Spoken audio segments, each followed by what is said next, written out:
Well, good evening, fans. We welcome you in tonight here on AudioSportsOnline.com to Hamilton Southeastern football. I'm Rob Kendall. Thanks for joining us as tonight your Hamilton Southeastern Royals will play host to the Noblesville Millers. And here to guide us through the action this evening, your play-by-play man, Leck Zorn. Leck, hello. Well, thank you, Rob. It's great to be here up at IU Health Field on the beautiful campus here at Hamilton Southeastern High School in Fishers. Hard to believe we're already up to week 7 of the regular season. Time sure flies when you're having fun, and we've got the 3 weeks left now for these teams to tune up for the playoffs. For the first time all year, it's not a beautiful evening. We got a temperature right now of only 55 degrees. It's the first game of the regular season in which temperatures have not at least reached the 70s here in central Indiana. And in addition to that, we have a pretty strong wind coming in here, 18 miles per hour. And we've got a lot of fans here who are bundled up, but the atmosphere is electric as these fans here up in Fishers are excited about this team. It's last year the Royals went 4-6, their first losing season under Scott May. This year they bounced back in a big way after a tough but understandable Week 1 loss, 28-7 to 7-time state champion Carmel right on this field. The Royals have been back with a vengeance. They've run off 5 wins in a row. They're now ranked 5th in the state and trying to close out the last 3 games of the season, to finish 8-1 and then head into the sectional. It's going to be a tough sectional with Carmel and Fishers, as well as these Noblesville Millers, the opponent tonight. But if the Royals keep on playing the way that they've been playing during this 5-game winning streak, they can be competitive with anyone in the state. A big part of Hamilton Southeastern's turnaround this season has been quarterback sensation Carter Pori. Last season as a junior, he was mediocre, but this year as a senior, he's emerged as one of the top quarterbacks in the state and a solid Division I prospect. He's completed 90 of 143 passes. That's 62.9% for 1,416 yards, 10 touchdowns, and only 1 interception. His leading receiver is senior Greg Miller, who has 34 receptions for 512 yards and 4 touchdowns. Close behind is senior Aaron Matteo with 20 receptions for 432 yards, a stellar 21.6 yards per reception, and 3 touchdowns. On the ground, the team's leader is senior David Chechi, who has 75 rushes for 315 yards and 3 touchdowns. The Royals also get a lot of backfield help from senior Curtis Goss, who has 41 rushes for 238 yards and 1 touchdown, and the aforementioned senior Aaron Matteo with 38 rushes for 226 yards and 8 touchdowns. So far this season, Hamilton Southeastern has rushed 230 times and passed 150 times, a ratio of 1.5 to 1. Noblesville also has a 1.5 to 1 rush pass ratio, having rushed 230 times and passed 237 times and passed 150 times. Their biggest offensive star is senior running back Jarrell Ure, who's rushed 89 times for 604 yards, a stellar 6.8 yards a rush, and 6 touchdowns. He also has 24 receptions for 226 yards and 4 touchdowns. Starting at quarterback for the Millers is senior Luke Mello, who's completed 86 of 151 passes, 57% for 786 yards, 7 touchdowns, and 6 interceptions. He's also the team's second leading rusher with 106 rushes for 362 yards and 5 touchdowns. Noblesville's leading receiver is junior Jackson Thurman, who has 26 receptions for 345 yards and 3 touchdowns. Tonight, Hamilton Southeastern goes for their 6th consecutive win against their cross-country and Nobles. You got the radio station there, or the TV station next to you, so if they mess with your mind, you can just slap them. Okay. I'm sorry. I thought they were going to start doing the national anthem. But anyway, Noblesville enters this game with a record of 3-3. However, they are 2 plays away from being 5-1. Noblesville has wins over Lawrence North, Hamilton Heights, and Zionsville, along with 1-possession losses to Westfield and 12-time state champion Bishop Chatard coming last week. Their only loss by a big margin was 38-3 to perennial powerhouse and 2010 state champion Fishers, who's currently ranked 9th in Class 6A. Hamilton Southeastern's head coach is Scott May, who's 74-23 in his 9th season with the Royals and 77-42 in his 11th season overall. He was previously 3-19 in 2 seasons with Garrett. Noblesville Noblesville's head coach is Lance Scheib, who's 30-48 in his 8th season with the Millers and 128-114 in his 24th season overall. He previously served as head coach at Lebanon from 1992 to 2000 and at Franklin Central from 2001 to 2007. Under Scheib, Noblesville has gone 5-6, 5-5, and 5-5 the last 3 seasons. This year they're trying to get over the hump and have their first winning season since 2001. Well, we have a full slate of games tonight here in Indiana. Elsewhere in the Hoosier Crossroads Conference, Westfield is at Avon while Zionsville is at Brownsburg. And then Fishers has a non-conference game hosting the 11-time state champion Cathedral Fighting Irish, now in their first season in Class 6A. And also all 10 of the top 10 teams here in Indiana are in action tonight. Number 1, Center Grove is at Pike. Number 2, Penn at South Bend Clay. Number 3, Carmel at number 10, Ben Davis. As I just said, number 4, Cathedral is at number 9, Fishers. Number 5, Hamilton Southeastern, obviously hosting Noblesville. Number 6, Warren Central at Lawrence North. Number 7, Avon is hosting Class 5A number 8, Westfield, who lost a couple of weeks ago at Lucas Oil Stadium to these very Hamilton Southeastern Royals. Number 8, Columbus North hosts Perry Meridian. Number 9, Fishers, as I said, hosting number 4, Cathedral. And number 10, Ben Davis, as I said, hosting number 3, Carmel. So anyway, like I said, it's only 55 degrees outside. However, the temperature is expected to turn warm for next week. And at that, we will pause for the national anthem.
Well, thanks to the choir for that excellent rendition of the national anthem. You know, most of the time, I'd say about 90% of the time in high school football, the national anthem is performed by the marching band, which is fine, but it's always nice to see something a little different. So there's a great harmonies there from the choir. And as a man of the entertainment industry, can appreciate that. yeah, that's right. And so... In fact, I think that might be the first time I've heard the national anthem sung all season, and we're already up to week 7. So anyway, it is October, and you know, once you get into October in high school football season, that's when the intensity really starts to crank up. Teams sense that their regular season, their season period could be ending this month. The playoffs start 3 weeks from tonight, so well over half of the teams in the state will be done by the time this month ends. Hamilton Southeastern hopes not to be one of them. They would love to get out of this 4-team sectional, and love to get a little sweet revenge on the Carmel Greyhounds, their cross-county rival, who've tormented this Royals team so much over the last decade and a half or so. winning 14 of the 16 games in the series. But, since I'll tell you, Rob, when you have an opening season loss the way that Hamilton Southeastern did, it can do one of two things. It can break your spirit, and you can just, limp through the rest of the season, or it can get you fired up and you go on a tear. And for Hamilton Southeastern, it's been the latter. Yeah, we got a chance to call that, that game last week. Yes. You were out at doing the Brownsburg game for us, so I had to go solo. The fans were unfortunately subjected to that. But, boy, I'll tell you what, just an impressive win that first half. Very, very impressive the way the Royals played nearly perfect football for the first half of the game. We did talk with Scott May about that on the Scott May Show, yes, which people can check out if you want to do that at halftime. And he was very impressed with the effort. And I'll tell you what, they're playing some A-plus football right now, and they are so much improved from where they were during that Week 1 loss that they're just a different team. They are, and, a lot of the turnaround, I think should be attributed to starting quarterback Carter Pori. Last season as a junior, I just thought he was a very, very average high school quarterback for Central Indiana, and this year he looks like he's not just improved. As you would expect a junior to improve. From junior to senior, he looks like he's improved 2 or 3 years. He looks like a completely different player, and now suddenly he's emerged as one of the top quarterbacks here in the state, and a guy who I think will be playing Division I ball a year from now. 10 interceptions versus 10 touchdowns versus only 1 interception. And who could forget that 98-yarder a couple weeks ago at Lucas Oil Stadium that we called? Well, it's interesting. Last week against Zionsville, we talked with the coach about this on Monday. Pori had 4 touches and 4 touchdowns to begin the game. I mean, it was incredible. We were joking in the press box. The newspaper guy next to me, he had the Al Bundy, 4 touchdowns. Yeah. So, just a phenomenal talent. And this team has so many different options, so many different weapons, so many different ways that they can hurt you. They are just an explosive group of kids. And you got Matteo, you've got Pori, you've got Miller, on and on and on, just many different ways that they can hurt you. The Royals are huddling on the sideline there. They're getting ready to begin the football game. They are in the home black with blue letters and numbers, blue pants, gray helmets. The Millers of Noblesville, we have not seen them yet back on the field. They, I believe, have the white uniforms on tonight as we were watching them warm up. But we'll get you that information as soon as they come back. We do have 1:45 up on the clock, so we'll be ready to begin football here momentarily. Yes, and you talked about how many weapons that Hamilton Southeastern has. Well, they have 3 rushers who have over 200 yards and 2 receivers with over 400 yards. So they don't have a rusher or a dominant receiver. They just have a lot of guys who can beat you, and they have the talent is spread out enough that there's not just one guy you can clamp down on to shut it down. If you double team Miller, then you've still got, for example, you still got Will Cadre, Will Michaelis, and David Chechi, among others. So, or Aaron Matteo, and that's the kind of balance that you need if you're going to have a chance to knock off a powerhouse like Carmel or Fishers should they meet in the sectional. Yeah, and obviously at this point, Hamilton Southeastern every year, it's interesting, even in the old Hoosier Crossroads Conference with the 3 Lafayette teams, had arguably the toughest 4 or 5 games in the state to start their season every year. They are now seeing the changes with the 7 teams in the conference versus the 10, but still probably having the toughest 4 or 5 games to begin the season. And Coach, I know, is elated to start that 4-1, and they're a better team and they're playing better. And now their goal, as they play these final 3 games of the regular season, is to continue to get better because they have a very tough sectional to get through. Yeah, it is. And you notice, when they got rid of the Tippecanoe County teams from the sectional, and you got to give Scott May a lot of credit for this. He didn't replace them with 3 cupcakes. I mean, he really went out. You look at who he filled them with on the schedule. Okay, Lawrence North, not so good, even though they are from the MIC. But then, Carmel, that speaks for itself. And then next week we got Bishop Hartley coming in from Columbus, Ohio, one of the top programs in the Buckeye State, 2-time Ohio State champion. Yeah, really looking forward to seeing them. I know you'll be back out. You'll actually be just right up the road from us here at Noblesville. Right. Doing the Brownsburg game. So unfortunately, the audience will be stuck with me again. But really looking forward to broadcasting that ball game for you here on Audio Sports Online, and what we hope is a 6-1 Hamilton Southeastern team taking on those Millers. Yeah, that's right, and certainly, I mean, it's a Bishop Hartley, one of the marquee programs in Ohio. So I don't know. It's hard to compare teams from one state to another.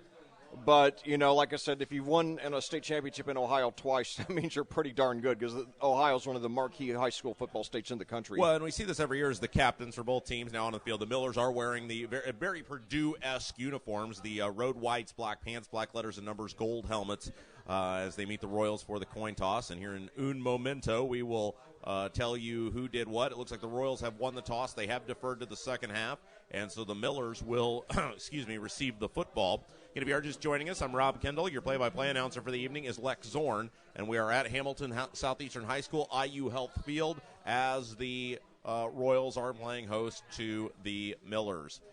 Hamilton Southeastern will kick off, and we will have action for you here in just a moment.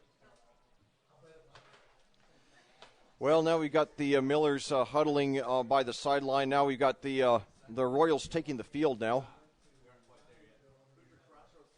And I will actually be back here, not here, but I'll be back in Fishers on Sunday for the Fishers HSE Youth Football Championships. A little tradition we started several years ago, continuing to partner with Fishers HSE Youth Football to bring you a whole day of 3rd, 4th, 5th, and 6th grade football action. So we're very excited about that, Lek.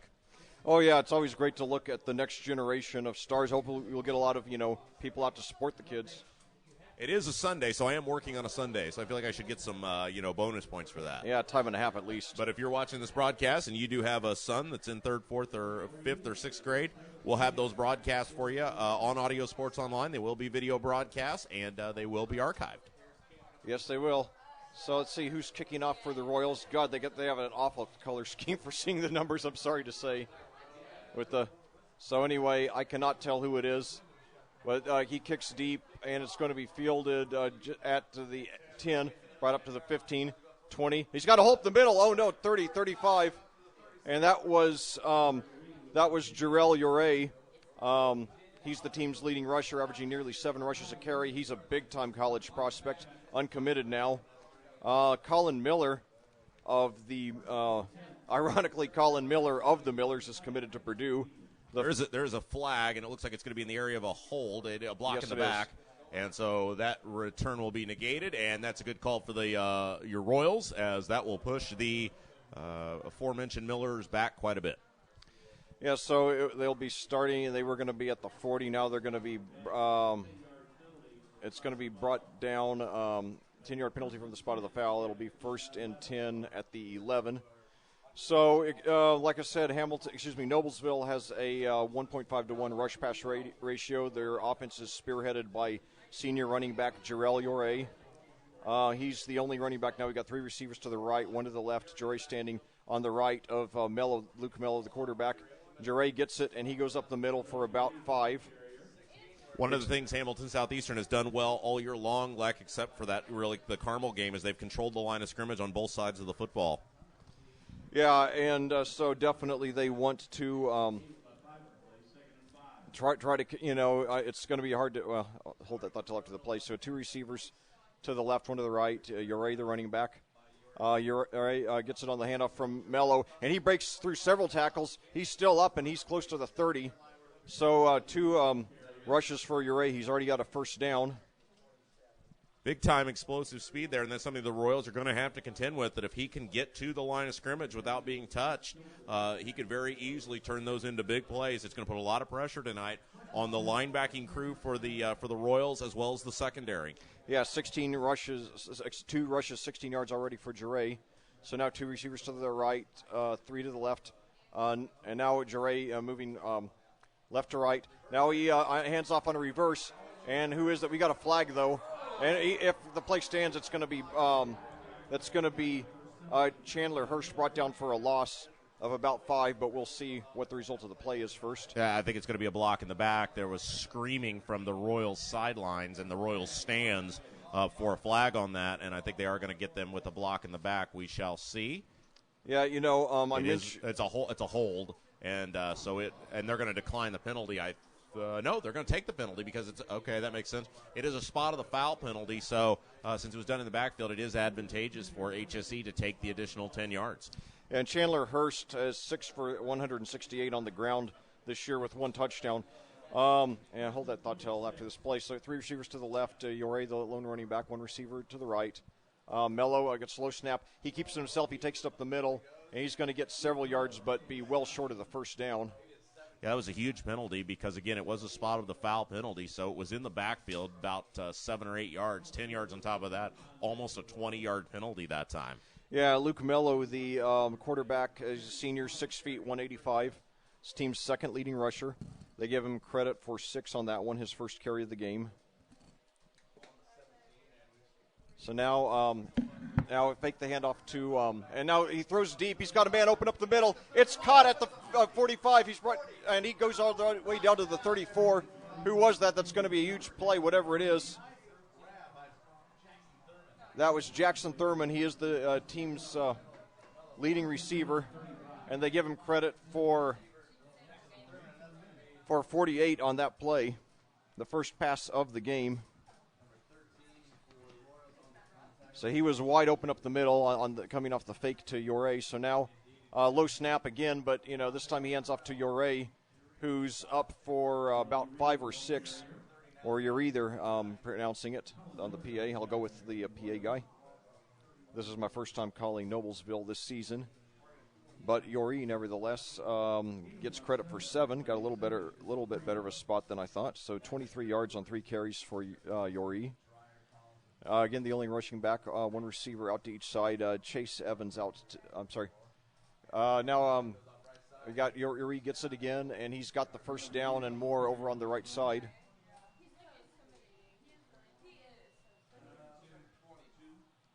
So they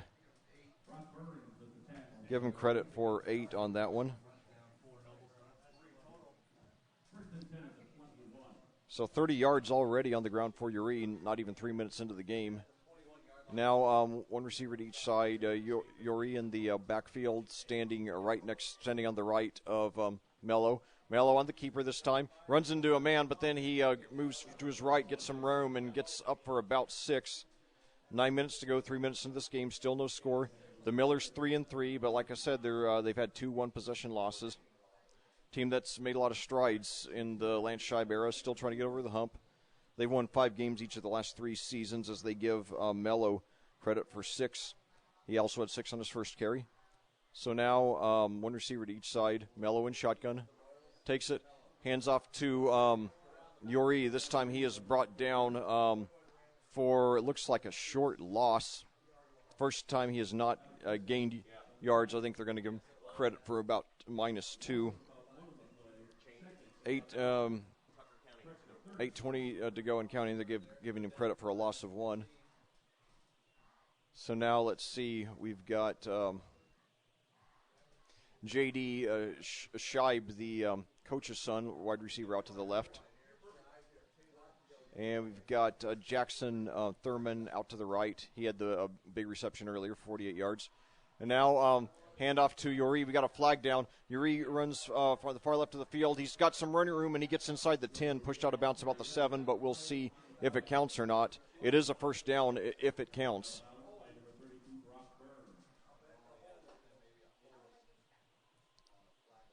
So let's see. It looks like it is.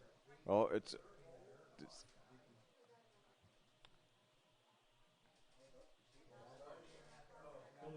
illegal procedure, so that will wipe out a solid gain.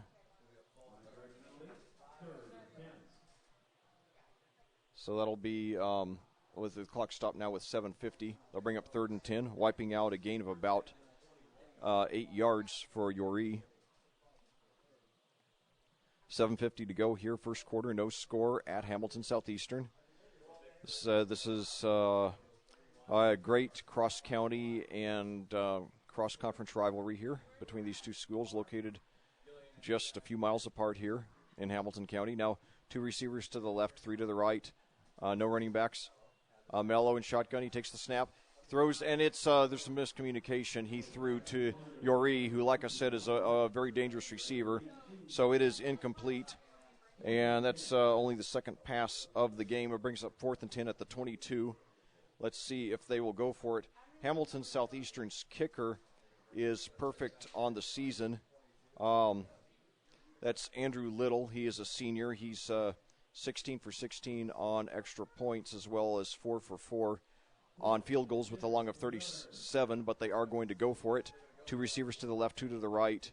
And 1 running back. And now Mello gets it. He throws over to the right side, and it is incomplete. Again, looks like it's a miscommunication. And Yori, once again, was the intended receiver.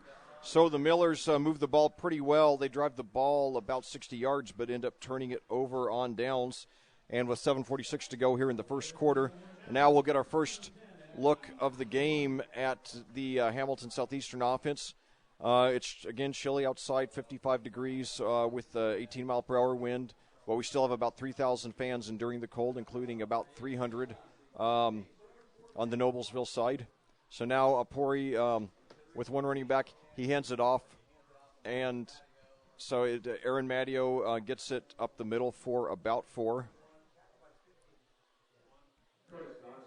I'm sorry, that was Curtis Goss. I apologize here. So that'll be a 4-yard gain for Goss.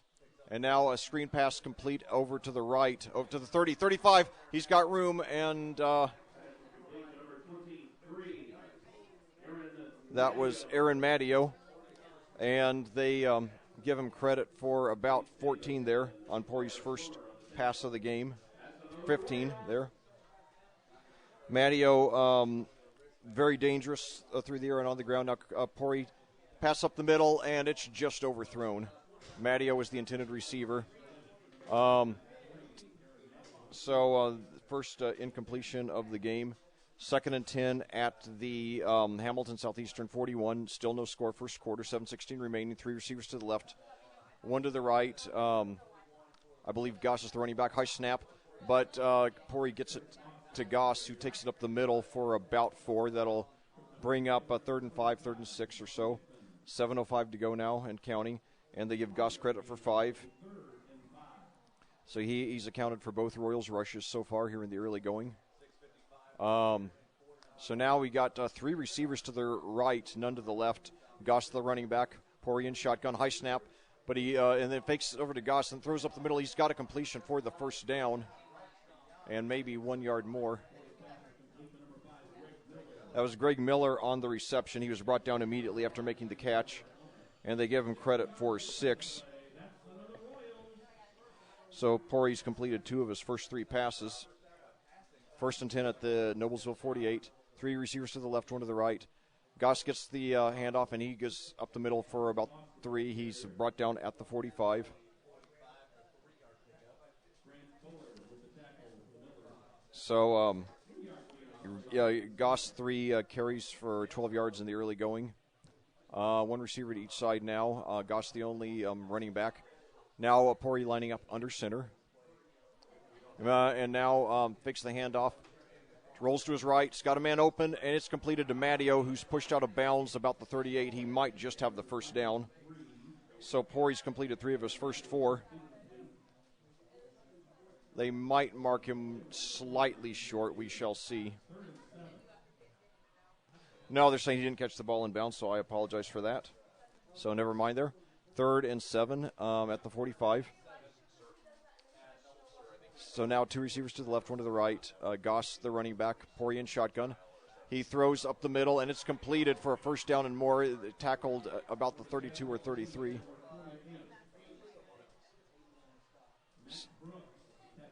So Max Brooks. And they're going to give Brooks credit for 10 yards there. He's completed 3 of his first 5. And he hands off to Goss again. And they're going to give Goss for about 3. Yes, they give him credit for 3. He's 4 for 15 now here in the early going. So 2nd and 7 at the 32, 1 receiver to each side. Goss the running back. Goss gets it right off on the snap, and he gets about 3 more up the middle. No, I'm sorry, that was Tetchy Tetchy with his first carry of the game as he relieves Goss.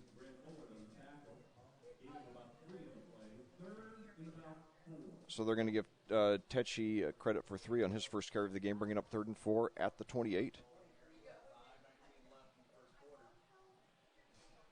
5:15 to go and counting. No score here at Hamilton Southeastern here in Fishers. High snap, but he gets it down and hands it up to Tetchy, who's going to be, it looks like, about a yard short of the first down.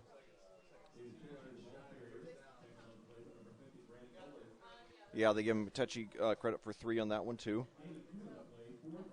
Or, excuse me, they give him credit for 2, so that brings up 4th and 2. I believe they will go for it here. And now Aaron Madio coming in to relieve Tetchy.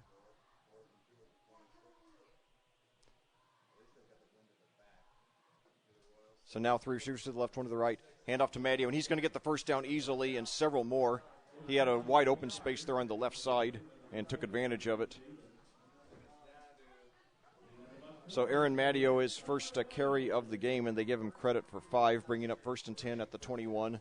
4:32 to go in the first quarter. Still no score. Several first downs in these opening possessions, Leck, and it's really shortened this fourth quarter, or first quarter rather. We're already at 4:25 to go. That's right, yeah. So fake the handoff now to Madio, and he throws over on the on a slant pattern to the middle to Greg Miller. That's his second reception of the game. They're going to give him credit for about 7. 4:10 to go and counting. Yeah, they give him credit for 7. So Pori with 4 completions and 6 attempts on this opening drive.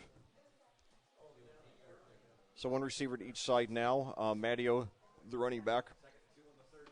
Pori in shotgun, takes it. Hands off to, and the play is whistle dead.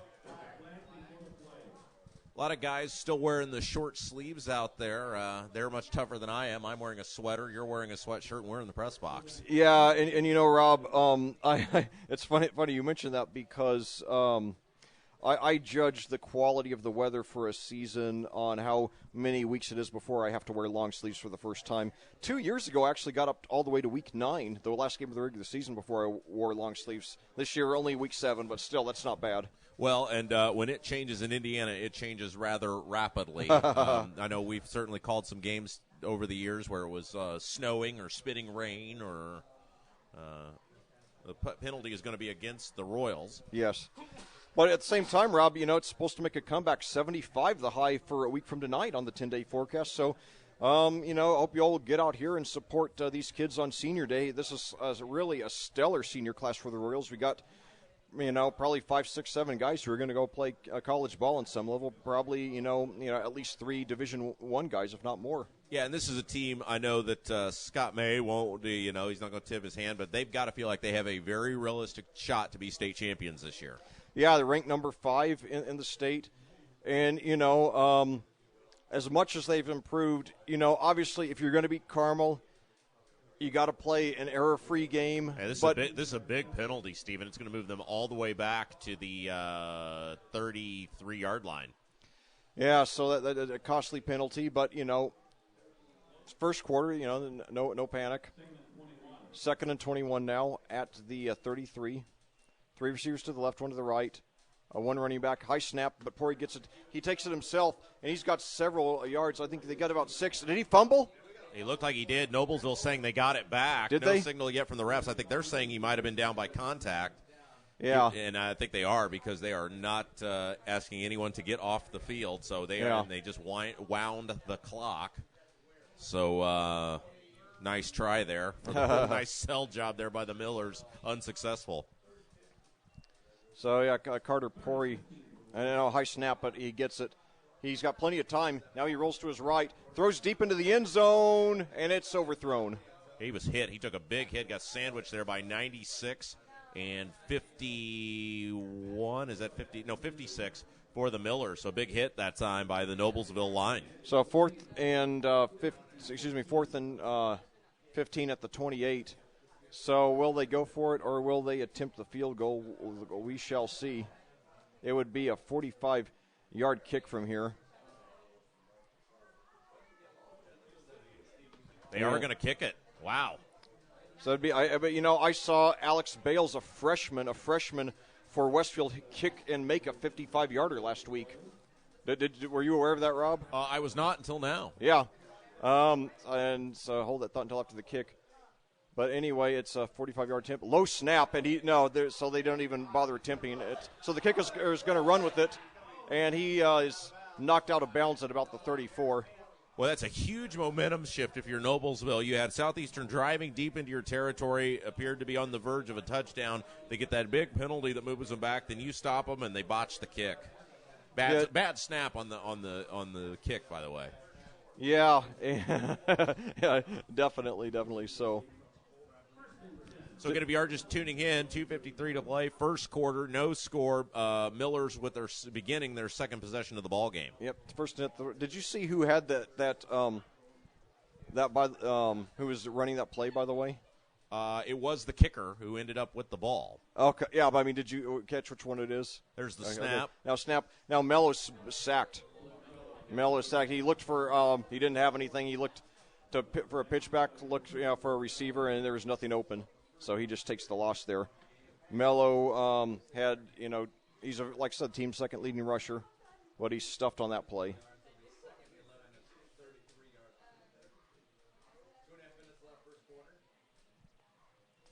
So now, 2nd and 11. And now it's screen pass by Mello. It's completed to Yoré on the right, but he only gets about 1 yard up the middle. Once again, Yoré, the team's leading rusher, already has over 200 yards on the ground and 200 yards through the air and 4 receiving touchdowns as well, though he only gets credit for 2 on that one. So Yoré, 10 touchdowns on the season, 6 on the ground, 4 through the air. So 3rd and 9 at 35, big third down for the Millers, 3 receivers to the left, 1 to the right. Yoré, the running back, Mello in shotgun, takes it, looks back to pass. And he is sacked. He's gang tackled. So great defense to start off the game by the Royals. Yeah, I'll tell you what, Leck, these Royals, I should say, against the Millers have really done a nice job. That one big play that they gave up, but other than that, doing a good job controlling the line of scrimmage, and good job there after some momentum going to the to the Millers. The Royals responding. Yeah, the Millers moved the ball pretty well on that first possession before turning it over on downs. This time held to 3 and out, including 2 sacks. So excellent drive for the Hamilton Southeastern defense. And let's see, we've got a high snap there on the punt, and it's a fairly low kick, bounces about the 50 and goes out of bounds without being returned, excuse me. So they're going to mark it down at the 49 of Hamilton Southeastern, where your Royals will take over. Time of day only 1:23, and only 1:04 to go here in the first quarter here at IU Health Field on the campus of Hamilton Southeastern. Yeah, it's definitely been a quick first quarter. As we said, several first downs. The balls were caught, kept the clock moving, and Hamilton Southeastern very quick. In terms, and I'm trying to figure out where they're going to spot this ball. It looks like we're almost right at the 50. Yeah, it's at the 49 of Hamilton Southeastern. So great field position for the Royals.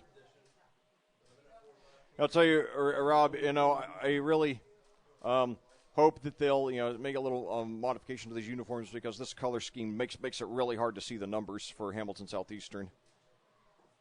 But anyway, 3 receivers to the left, 1 to the right. 1 running back standing to the right of Pori, who's in shotgun. Pori takes a high snap, fakes the handoff, got a man open, completed on the left side for about 7. Flag does come down. So we'll see if it counts or not. It's a gain of 8 if it goes. Max Brooks is the receiver if it counts, which it might or might not. Legal man downfield. Okay, so it looks like that'll wipe out. It's against the Royals. So it'll wipe out an 8-yard gain there. 56 seconds to go here in the quarter.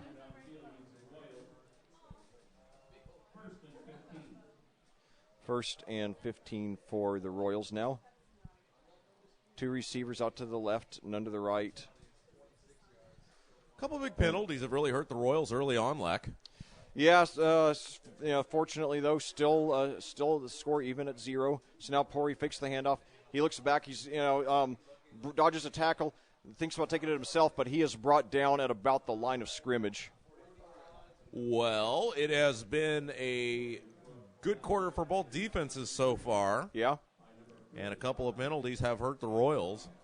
So Pori with no gain there on his second rush of the game. 32 seconds and counting to go in the first quarter. Looks like we're going to get the quarter done before 7:30. So 3 receivers to the right, 1 to the left. 1 running back handed off to Goss, who's back in the game. He rushed pretty well early on. He's got about 5 up the middle that time, just right around the 50. And it looks like he got the initial line of scrimmage, not much else. And it looks like they're going to let the clock run out. Though they are lining up with 7 seconds to go in the quarter, but we shall see 5, 4, 3, 2, 1. And did they get it off? They said yes, and he's completed to Miller over on the right side, and he's got the first down up to the 39. The siren was sounding, which is interesting, and I think it caught Noblesville off guard. Pori slapped his hands literally as moments before the clock read 0. They snapped the ball. The siren sounded to indicate the end of the quarter, and I think Noblesville got a little caught off guard there. Yeah, Rob, I think you're right. It was a smart play, because I really thought they were going to let it run out. What was that, Miller, by the way, on the reception? Yes, that was Greg Miller with the reception. Okay, so that will be Miller's third then of the game. He accounts for 25 of the 50 yards. So Pori off to a good start in the quarter. He's completed 5 of 8. No huge gains. But, with the exception of that 98-yarder there at Lucas Oil Stadium, that's really been the story of this Hamilton Southeastern defense. They're very methodical. They run they just keep the clock and the chains moving at a steady pace and, go for the slow kill.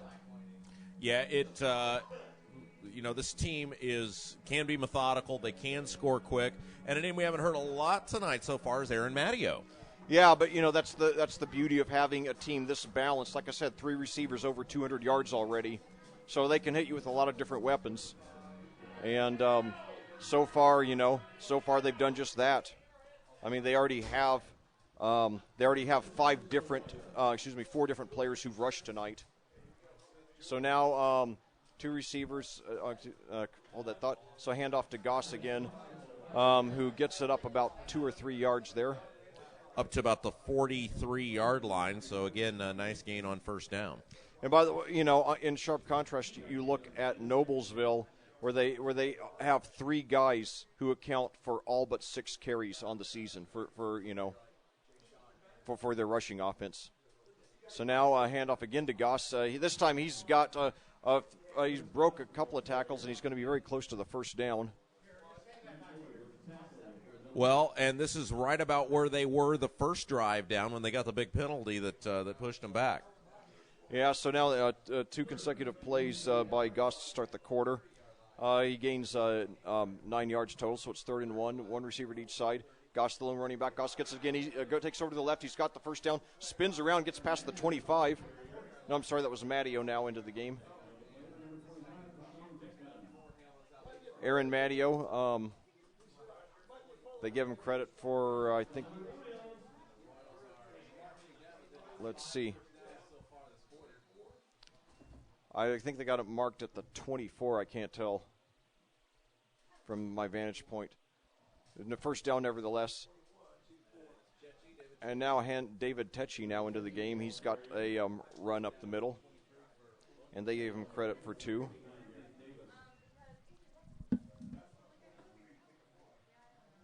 It's 3 for 7 now on the ground.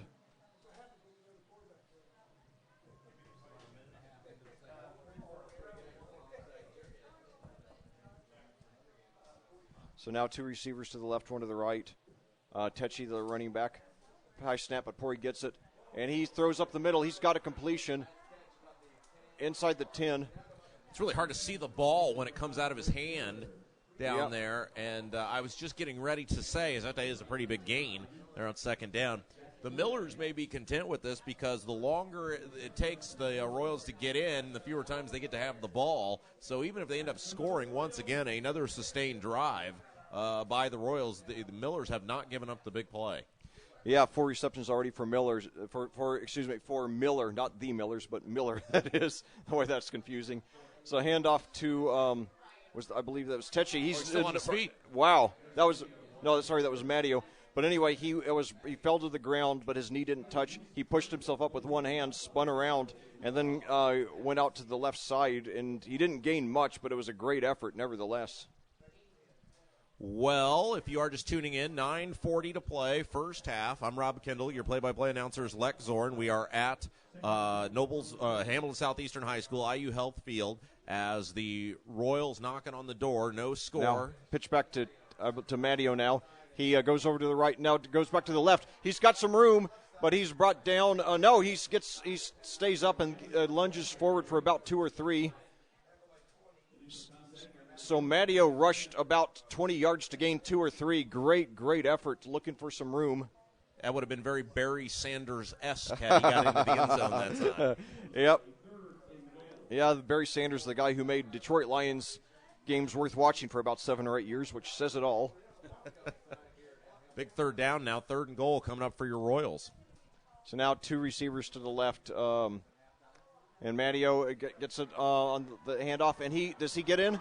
Yeah, that was Techi, and that was Techi in for the score. Yeah, you're right, it was Techi, I apologize. David Techi into the end zone. So with 8:46 to go and the time of day 7:31 p.m., the Royals strike first blood. And that's a big score for Hamilton Southeastern after squandering a great opportunity. First time down, great response. Royals lead at 6-0. Indeed. So now on the extra point, Hamilton Southeastern coming into tonight 19 of 20 among 3 different kickers for the on PATs. That's McLeish. He's a junior. It is up and it is good. McLeish now 6 for 7 on the season. So with 8:46 remaining in the first quarter, your Hamilton Southeastern Royals, ranked number 5 in the state, have opened up a 7-0 lead over the cross-county and cross-conference rival Noblesville Millers. Again, I want to thank everybody for tuning in tonight here on AudioSportsOnline.com, your home for Hamilton Southeastern football. Don't forget, we will have the Scott May Show coming your way Monday. We have that up Monday evening. It's our weekly chat with the head coach of your Hamilton Southeastern Royals, Coach May. Hopefully we'll be talking about a big win here Friday night and previewing a big interstate contest coming up next Friday. Yeah, it'll be. I wish I could be there to see that. I wish I could split myself in half and see Brownsburg up at Noblesville, and then also see Bishop Hartley over at Hamilton Southeastern. It's great to see more of the powers here in Indianapolis playing these interstate matchups. Cathedral's been doing it for several years, as has Carmel, and glad to see Hamilton Southeastern's getting in on it. Yeah, next to Texas, Ohio football, probably the pinnacle of excitement and short intensity. Kickoff. It's a fair caught at the 35. Jackson Thurman, the team's leading receiver, it's fair catches it at the 35, so Noblesville starts off in good field position. And you never know with kids at this skill level if that pooch kick or whatever you want to call it is intentional or that just came off the foot that way. It's hard telling. One thing I've noticed in my 4 years of commentating high school football is that teams have a very, very, very wide variety of kickoff strategies, part of the charm of high school ball. Yeah, so now the Millers back on offense, 2 receivers to the left, 1 to the right. Yori, the running back, Mello in center, takes it, fakes the handoff to Yori and rushes up for just about 1 yard.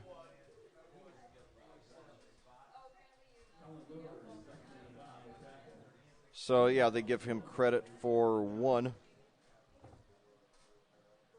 Mello, like I said, though, is the team's leading rusher. Chandler Hurst, a junior, also carries significantly. Other than that, only 6 other carries from the rest of the team combined. So it's 3 guys who do the bulk of the carrying here for the Millers. So now 2 receivers to the left, 1 to the right. Yori gets it on the handoff, and he takes it up about 3, so that'll bring up a crucial 3rd down. The Millers do not want to go down by 2 possessions. I'll tell you, Rob, it's really dangerous to go down by 2 possessions to a team that is as much of a clock chomper as the Royals are. Well, but what it's almost a double-edged sword because the longer their offense stays on the field, the fewer opportunities they have to score. So, yeah, definitely, you definitely don't want to go down by 2 possessions to this team. And the Millers at that take a timeout on this very crucial 3rd down, 3rd and 7 at the Noblesville 38. So 7:35 your time of day here. It's been, a very, very fast-paced game. Only 5 incomplete passes so far, over a third of the way through the game already. Hey, you feel like the Royals have been in control, but I bet if you asked the Millers candidly, would you take being down 7-0 almost 20 minutes into this game, they'd probably say yes. Yeah, Noblesville for a while, after 0-1 when they had their last winning season, they went through several years where they were not getting a lot of wins other than the Tippecanoe teams. And but they've turned it around, and it says a lot that they've had 3 consecutive seasons with 5 wins. And again, keep in mind that's now that they don't have the easy wins like they did before. Yeah, absolutely. The schedules have changed dramatically for these HCC teams. Yeah. So now, what a play! And he's brought down for a sack. So that's 3 sacks already in the first half for Hamilton Southeastern, and so another 3-and-out, 2 consecutive 3-and-outs now for the Hamilton Southeastern defense. That's a sack for 3 yards. Just dominating the line of scrimmage, Hamilton Southeastern on the defensive end of things, and gave up that one big play. But other than that, they have been in total control, and they'll get the ball back again. And the way they who knows, 7:07 to go. I mean, they could hold that thought till after the point. Yeah, well, they could conceivably run out. It's a high snap, and now it's going to takes a long bounce and it goes out of bounds about the 17. Ended up being a pretty good play there for the Millers. That could have been disastrous. Luckily, they got a tall punter. The flag is down on the play. Yeah. It's in the backfield. So let's see what the verdict is. Now it looks like they're coming back, which would indicate this could be on the Royals. Typically, the Royals you would assume would get off the field, although it could be a holding call on the Millers. It's pretty rare you see a flag in the backfield on a punt. Yeah, that's right. So let's see. It's going to be holding against the Millers. Yeah, that had to be an interior line hold then, which again is a rare thing to see. Normally the holding comes on the ends there as the gunners are trying to get down the field. Yeah, and now let's see. So that's a bad deal for the Millers because that was a pretty good punt with no return. And now if you look at where the Royals' return men are, they're a good 15 yards ahead of where that ball went out of bounds. Yeah, that's right. So, now the receivers for Hamilton Southeastern standing between the 35 and the 40, the back deep guys. So another high snap, barely got that one. He does get it off. It's a very good kick. Wow, fielded at the 27. Right up to the 30, over to the left side, got some room, 35, finds a hole, 40, and he's brought down right around the 45. That's a good return that time. Nice job catching the ball over his shoulder, and I believe that was number 32, Brock Burns, on the return. Caught the ball over his shoulder, was able to plant his foot, and able to get a nice return for your Royals. Yeah, I believe it was Burns. So now we've got, let's see. We got 3 receivers lined up to the right. Let's see who's the running back. I believe Miller's lined up to the left. Pori in shotgun. Takes it. Hands off to, I believe that's Techi, who gets it up about 4 or 5. So David Techi, they give credit for 4 yards there. That'll be 2nd and 6 at the Hamilton Southeastern 49. Techiardi with the touchdown on the game, the only touchdown of the game so far. So now they had movement up front, but apparently the Royals were looking for offsides, but apparently did not make contact and they did not snap the ball. So high snap. Pori takes it over to the left side. He rushes and he gets inside the 50 to out the 49. So looks like they're going to credit him from 149 to another. Clock moving inside of 6 minutes to play in the first half. If you're just tuning in, as we got a whistle and play is going to stop for the injury. Looks like the player is down on the near side of the field. Again, 5:56 to play, first half. I'm Rob Kendall. Your play-by-play announcer tonight is Lex Zorn. Your Hamilton Southeastern Royals lead it against the Noblesville Millers, county rivals, 7-0 And Millers with the ball back again. Now they'll be facing a 3rd and 4 after this injury timeout. Yes, and certainly, I can't tell who the injured player is from my vantage point. He is being attended to by several of the Noblesville staff. He is moving his arms and legs, though he is still lying down. So coming back to the punt there, Leck, one of the things that's really changed with all these high school fields now being field turf, used to be you try to make that catch, especially as a high school kid, you get this time in October and the weather like this, your foot might slip if you're on natural grass, you hit a rough spot. But now this field turf is so great for all these kids that Burns was able to catch that ball over his shoulder, plant his foot, and really immediately begin his return. Yeah, and, it certainly is a game changer for sure. These artificial surfaces that they're now, in the price range of even some, schools that aren't the heavyweights. I mean, like I was just down at Mooresville 4 weeks ago, and they have they just installed it's sprint turf, but they just installed it this year. A really nice field there. And you're seeing a lot of the mid-level schools now go with that, with the artificial surfaces. And, natural grass, besides all the factors you mentioned, another thing is that it's a nightmare when it's rainy. I still remember my first year in commentary back in 2012 when I did Danville up at Lebanon. Lebanon had a grass field, and now the injured player gets up for the Millers.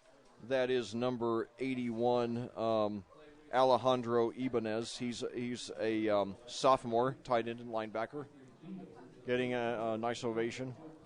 Yeah, it's always good to see these players walk off under their own capacity. Yeah, he looks a little groggy, but he is walking off with no help, so that's a good sign. So now 2 receivers to the right, 1 to the left. I believe Chechi is the running back. Pori in shotgun. The running back to his right takes it, throws up the middle, and it's deflected and almost intercepted. Yeah, very lucky there for Noblesville, or for Hamilton Southeastern that time, that Noblesville did not intercept the pass. That ball was tipped at the line of scrimmage and would have been a live ball. So now the punt unit's going to come on for your Royals. Yes, so Pori 6 of 10 now here, a little over a quarter and a half into this game. And so now we got 2 guys back deep. And it got, I couldn't tell what, did they get it? Yeah, he got it. First down fake. on the fake. Okay. Nice job. Who was the rusher there? Looks like it was 32 Burns. Okay, so Brock Burns on the fake punt gets it. So they give him credit for 7 yards. So Scott May pulling out a bag of tricks there and picking up the first down. So now high snap, Pori throws over to the left, and it's incomplete. Had a man wide open. I think that was Miller on the near side of the field. It was Miller, and unfortunately a little bit low and towards the sideline, so it's an incomplete pass. Already 6 different Royals have rushed here in this first half. 5:38 left to play here in the first half. Yes, and so 2nd and 10 at the Noblesville 43, 3 receivers to the right, 1 to the left. Handoff this time to Curtis Goss, who's up the middle for 3. HSC's done a pretty good job throughout the course of the ball game so far of getting these 3rd and manageables. It really opens up the playbook when you've got 3rd and 5, 3rd and 6 versus 3rd and 10 or more. Yeah, it is, and I know that one thing that killed them last year was getting into 3rd and longs. They've largely avoided that this season ever since the Carmel game, and now Pori throws up the middle, and it is over just a little bit too high. It was off the fingertips. Who was that? Number 4. Yeah, okay. Yeah, that's Will Codre. He was the team's leading receiver last year as a junior. He's been relatively quiet this year as a senior, as they've had a more balanced passing attack. 4th and 6 at the 40, but they are going for it. Yeah, they are going to go for it. So Pori's incomplete on his last 3 passes now, 6 for 12 on the game. 2 receivers to the right, 1 to the left. Takes it in shotgun. He's got plenty of time, throws up the middle. Oh, and it is nearly picked off.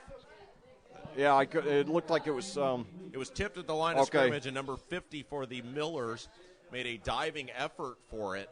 Number 50 is Grant Bullard, and he would have had some room to run because he had clear sailing for a little while. So fortunately for the Royals, while getting an incomplete pass and turnover on downs is never opportune. Could have been much worse. Yeah, definitely. So 5:04 to go here, second quarter.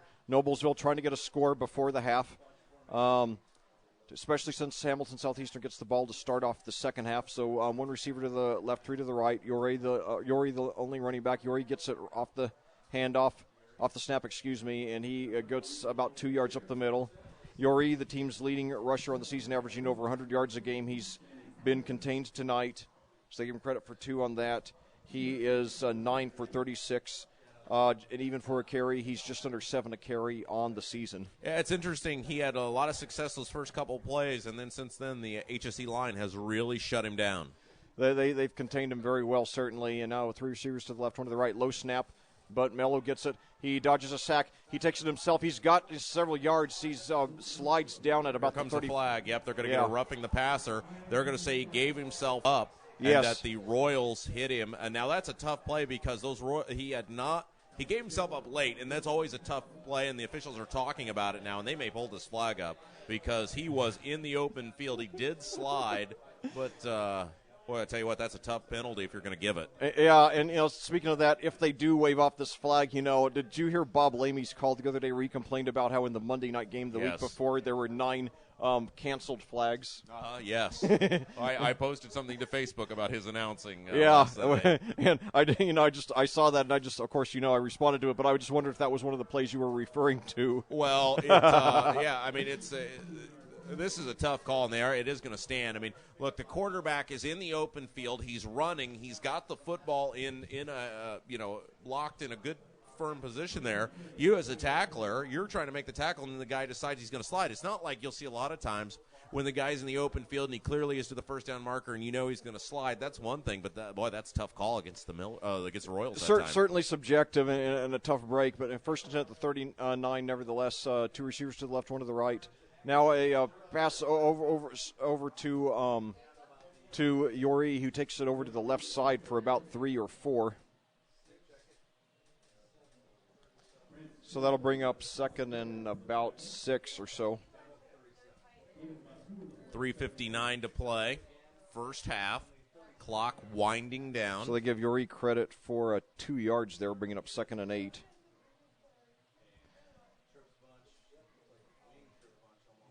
So now 2 receivers to the left, 1 to the right. Now it fakes the pitch and now he's brought down for a big sack. So the 4th sack of the game, and that's a huge loss, about 13 or 14.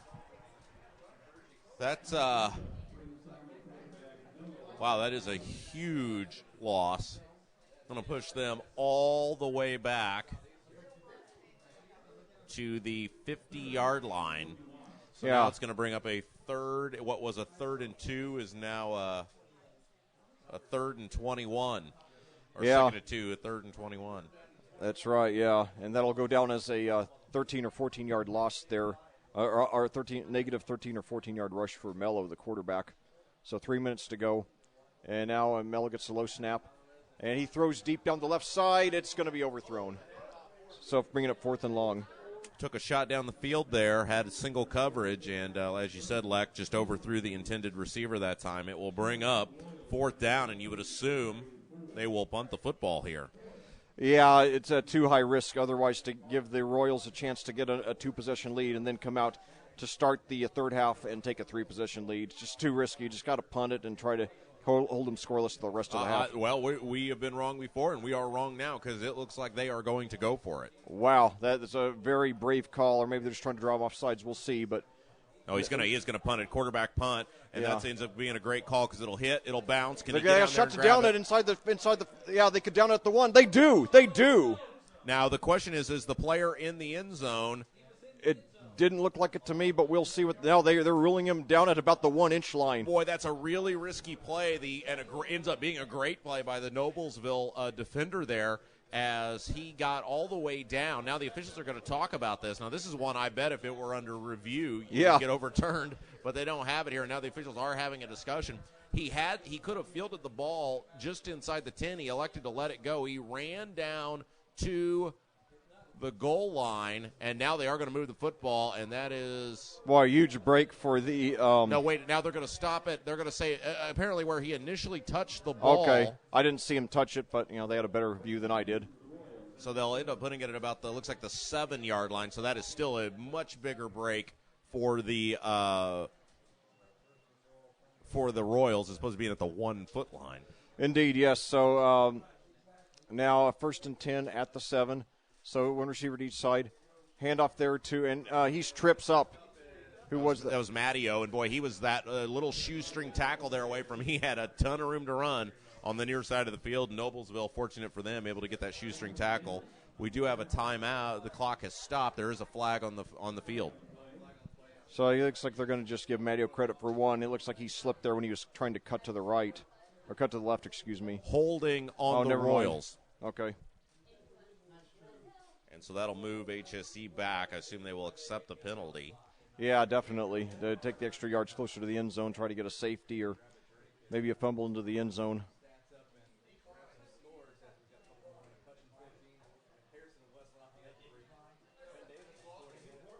No, they declined the penalty.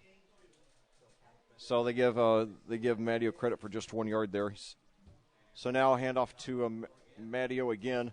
This time he gets several up the middle. He's still standing. He's getting close to the 15, pushing his way forward, gets into some nice help from the line. So that'll bring up 3rd and 2 as they give Matteo credit for 7 yards up the middle there.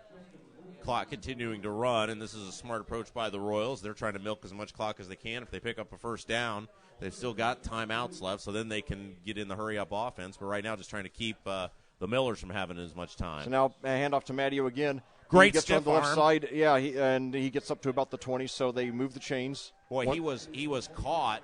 He was caught in the backfield, did not have enough for the first down, gave the stiff arm. That was very Jim Brown-esque there. Yeah, great physical play there by Aaron Matteo. So now 13 rushes on the last 2 plays. He's starting to come alive after a slow start.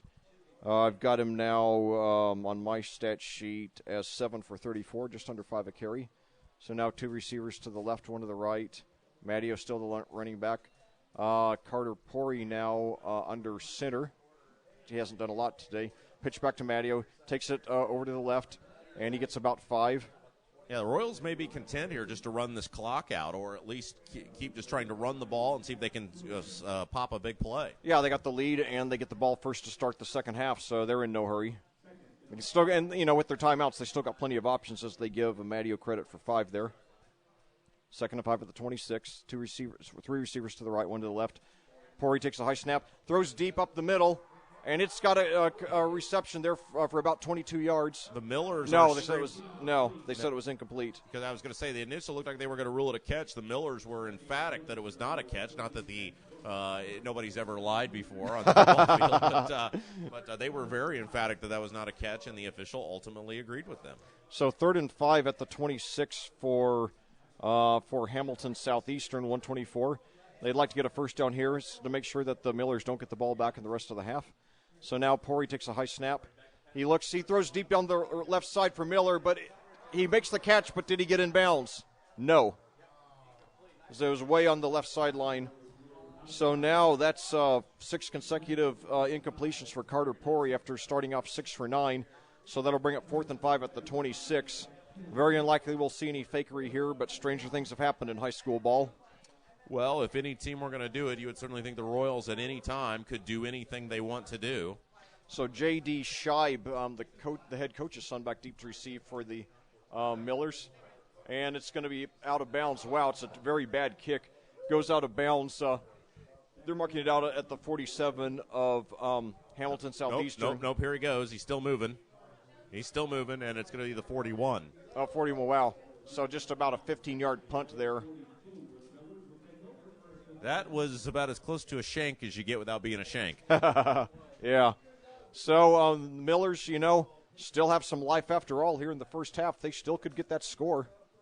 We'll see. They have a first-class running back, although he has been contained tonight. I'm talking about Jarrell Yori. 3 receivers to the left, 1 to the right. 2 receivers to the right, excuse me. So Yori lined up as a wide receiver. And now a low handoff, but he gets it. Mello takes it up the middle, and he gets about 5, but the clock keeps on ticking. The Millers, I believe, have only used 1 timeout. Correct me if I'm wrong, Rob, as they give Mello credit for 5. Yeah, I think you are correct. So plenty of time here, and, of course, they're going to take their time on this because they don't want Southeastern to get the ball back. Definitely not. 3 receivers to the left, 1 to the right, or 2 to the right, excuse me. Low snap, but Mello gets it. He's got plenty of time. He thinks about taking it himself. He does, up to the 35, running to the right, trying to get out of bounds. He's got the first down to Moore, and he's out of bounds at the 25. Great run that time. He was actually hit. Somebody had a hand on not only him but the ball. He was able to re-secure the ball, and what that meant, because I think Southeastern sent an extra guy that time, was the middle of the field was wide open to run. Yeah, so excellent run there by Luke Mello. He's a senior. His team's second leading rusher. 3 receivers to the left, 1 to the right. Yori in the backfield, 43.2 seconds left to go. First and 10 at the 25. A handoff to Yori. He's got room up the middle. He could go all the way. He's inside the 10 up to about the 5. And they're going to stop the clock to move the chains. That was Yori's largest gain of the evening. And they're giving him credit for 19. He now is 9 for 54 on the game by my count. And Noblesville takes, I believe, its second timeout. So the Millers threatening to tie before we go into the locker room here. Yeah, the Noblesville coaching staff is positioned in the booth next to us, and they suddenly look very excited. Yes, definitely. And, like I said, Hamilton Southeastern, 3 consecutive seasons of 5 wins, trying to get over that hump this season, and a win over the number 5 team in the state, a team that's beaten them often over the years, would send a sure sign that the Millers are a program on the rise. If you're just tuning in, 36 seconds to play, first half. I'm Rob Kendall. Your play-by-play announcer tonight is Lex Zorn. Your Royals lead at 7-0. However, the Millers now have a first and goal, and a big set of downs coming up here. So now we've got Jackson Thurman out to the left. Yori, their only running back, 1 receiver. Thurman out to the right. Yori, the running back, 1 receiver out to the left. I believe that's J.D. Scheib. And Luke Mello in shotgun, first in goal at the 6. 35.6 seconds to go, first half. Handoff to Yori, but they're ready for him, and he's brought down for a gain of maybe 1 as the clock hits 30 seconds and counting. They might take that last time out, and they do. So 25.3 seconds to go as they give Yori credit for no gain. Well, you basically got to bring 3 plays in now during this timeout and say, here's what we're going to do, and here's how we're going to do it. If you don't get in the end zone and you don't get out of bounds, you've got to hurry up to the line of scrimmage. Yeah. Because if you don't get in the end zone or out of bounds, you basically got 2 plays left. Right, yeah. And Noblesville's kicker is Andrew Little. He's 4 for 4 on the season with a long of 37 as well as a perfect 16 for 16 on extra points. So certainly they are well within his range. It would be barely more than an extra point from here, but certainly, especially with Hamilton Southeastern to get the ball first to start the second half, the Millers would love to tie it here so that the Royals cannot take a 2-possession lead to start the second half. So now the teams return to the field. 25.3 seconds to go, second and goal at the 6. Noblesville is out of timeouts now. So now we've got, who is that? Looks like we have Max Magusher now out to the right for the Millers. 3 receivers to the left. Yori, the only running back. Now Mello, the quarterback, getting instructions from the sideline. He's standing in shotgun with Yori to his left. He takes the snap. He throws into the end zone, and it's incomplete. Just threw it up the middle to get rid of it. Boy, he took a huge hit that time. And a flag comes flying in late. Wow. Boy, the Southeastern fans are going to lose their minds on this one because that was a very late flag. Oh, no. Yeah, they will call it against we'll call it against the Royals. I thought initially they were going to signal against the Millers, but, boy, that was a very late flag. Nevertheless, not terribly costly. It'll be half the distance to the goal. That's only 3 yards. And they'll only, probably will only have time for a couple of plays anyway. So really probably does not make a huge amount of difference. But still, when you're a coach, you're going to get a hold, and you're going to get a pass interference once in a while. But you hate to see any personal fouls ever. And again, that's just a tough call. We, obviously we don't have the benefit of instant replay like you do with your college or NFL broadcast, so you don't know where he was hit. But man, I'll tell you what, that was a big hit. So now we've got Zach Tanui out to the left along with two other receivers, and we've got Thurman to the right, Yori the running back. Pitch back to Yori. He's got some room on the left. Takes it over to the far side, and he dives for the end zone. Did he get in? Yes, he did. There's a touchdown. Boy, that was a great run that time, making something out of nothing. He got the pylon in the corner of the end zone, says the official. And I'll tell you what, that was a huge gamble because he elected not to go out of bounds, and by not doing that with just 14 seconds to go, I'm not sure they could have got another playoff. Yeah, they would have had to hurry up and spike it. So nevertheless, Andrew Little trying to stay perfect on the season on extra points and tie this game. He's 16 for 16. So following that touchdown run by Jarrell Yori after he got stuffed at the play before. And we got it. This play is a whistle dead before the snap. Offsides on the Royals. So several costly penalties for Southeastern in the first half. Of course, the roughing the passer penalty earlier in the drive. They also had this roughing the passer penalty, and then the one earlier that pushed them back when they were driving deep into Noblesville territory. Yeah, so now we've got J.D. Scheib on the hold, Andrew Little to attempt the extra point. This kick is up, and it is no good. So Little misses his first on the season, and that could be a crucial miss because it means that Hamilton Southeastern retains the lead 7-6. Yeah, 7-6 with 14 seconds to go, and so the Royals will take it. The advantage is 1, and they will get the ball to begin the second half. So costly miss by Andrew Little there. He misses his first extra point of the season after 16 makes, and it comes at a inopportune time. And Rob, it's a reminder, don't count your chickens before they hatch. I'd already written down 7-7 as the score in my scoring recap, so I just had to mark over it. So shows that, even at a high level, even when you're, in the second toughest conference of the state, the extra points, they're a pretty good bet, but they're not guaranteed. Well, and of course, they're not really guaranteed at any level now because college, or the NFL rather, going to the additional, tacked on about 13 yards to them. So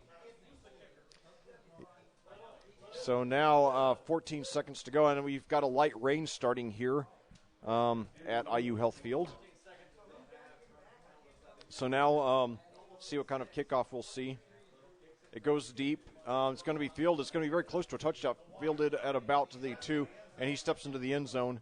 It looked to me. He was fighting hard to avoid that touchback. Okay. So now I would imagine, Rob, that we'll just get a kneel down from Carter Pori to close out the half. And the Royals will be content taking a one-possession lead into the locker room. A one-point lead, into the locker room. Certainly they'd like to be up more. But like I said, Hamilton Southeastern 3-3, but they're 2 plays away from being 5-1. This is a program that Noblesville. Noblesville. So Noblesville, a team as Pori kneels down to in the half. So we go to the locker rooms with your Hamilton Southeastern Royals clinging to a 1-point lead over the Noblesville Millers here in Hoosier Crossroads Conference action, and. The scoring recap I can do in pretty much record time tonight. There was no scoring in the first quarter. Then in the second quarter with 8:46 remaining, David Tetchy scored on a 7-yard rush. Stephen McLeish kicked the extra point to make it 7-0. Then with 14 seconds remaining in the quarter, Jarrell Yori, who had been largely contained for the game, scored on a 6-yard rush. However, Andrew Little missed on the extra point, his first of the season after 16 makes, bringing us to our current score of 7-6. Looking at individual statistics, first of all, for the visiting Noblesville Millers,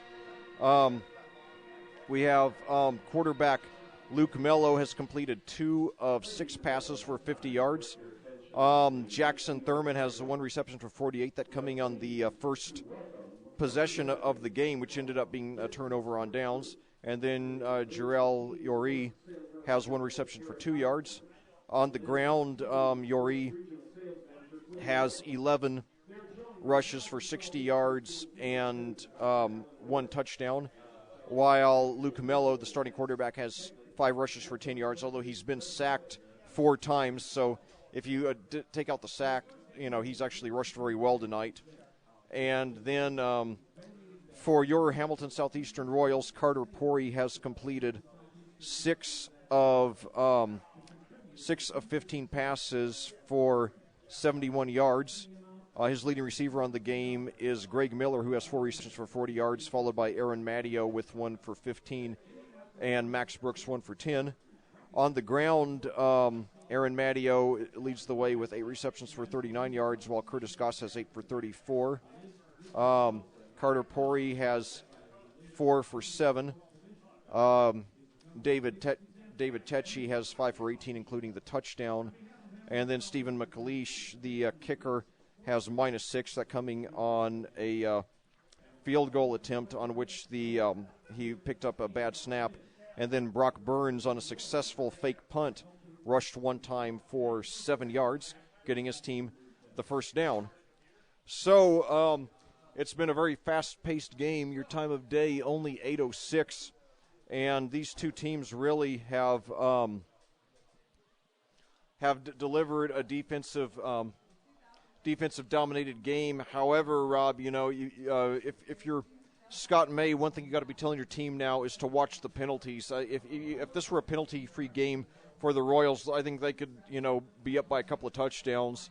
And then in addition to that, that near shank near the end of the half put the Millers, who have not moved the ball particularly well, in position to get that score, and it would be tied right now if not for that missed extra point by Little.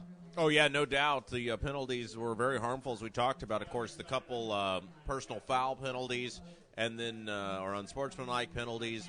Then the big one is the Royals were driving deep into Noblesville territory.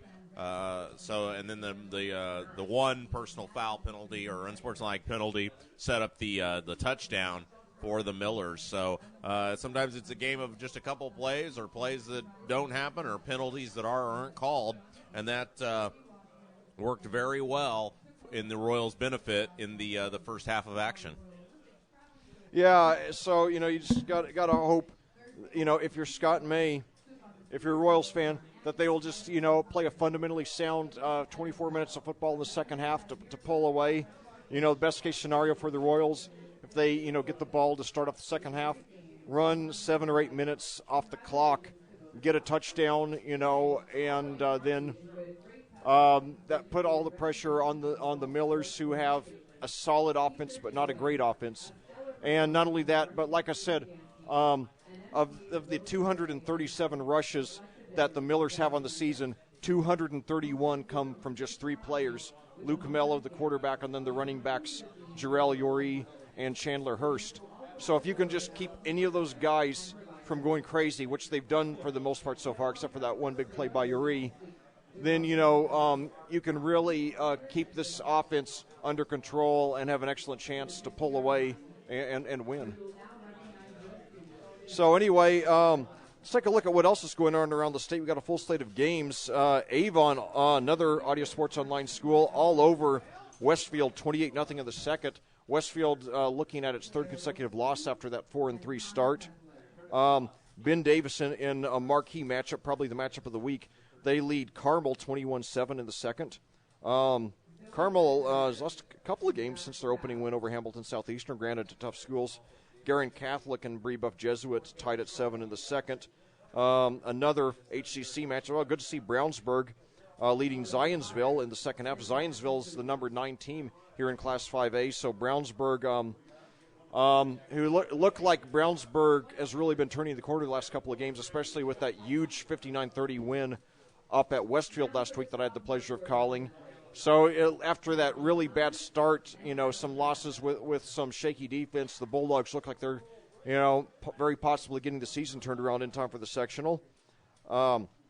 Elsewhere, Cascade, the Cadets leading North Putnam 7-6. Center Grove all over Pike, 28-0 in the second. Bishop Chatard scoreless against Cincinnati Winton Woods, another interstate matchup like we'll have here at Hamilton Southeastern next week with Bishop Hartley.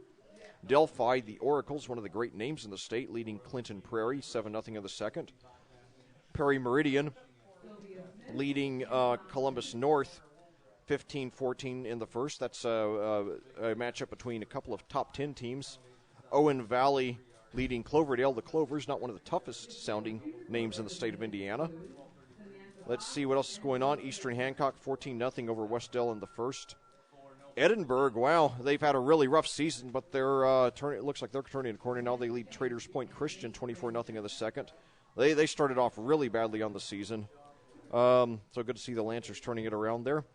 Elwood over Frankton 27-8 in the second. Elwood, I remember when I was with Rob a few weeks ago, asked if he knew what their name was. He didn't. I looked up. They are the Panthers, not the Blues as I hoped. So Cathedral leading at Fishers 14-3 in the second. The Fighting Irish doing very well. They're ranked number 4 here in their first season here in Class 6A, having won the last 2 Class 5A championships.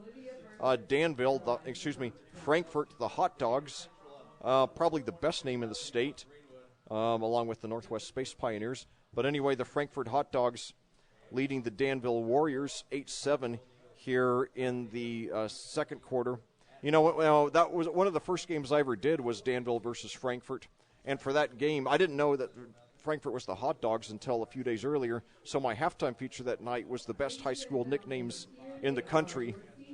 And I found out that there's a school, it's New Berlin High School in New Berlin, Illinois, which is a suburb of Chicago, and New Berlin is the Pretzels.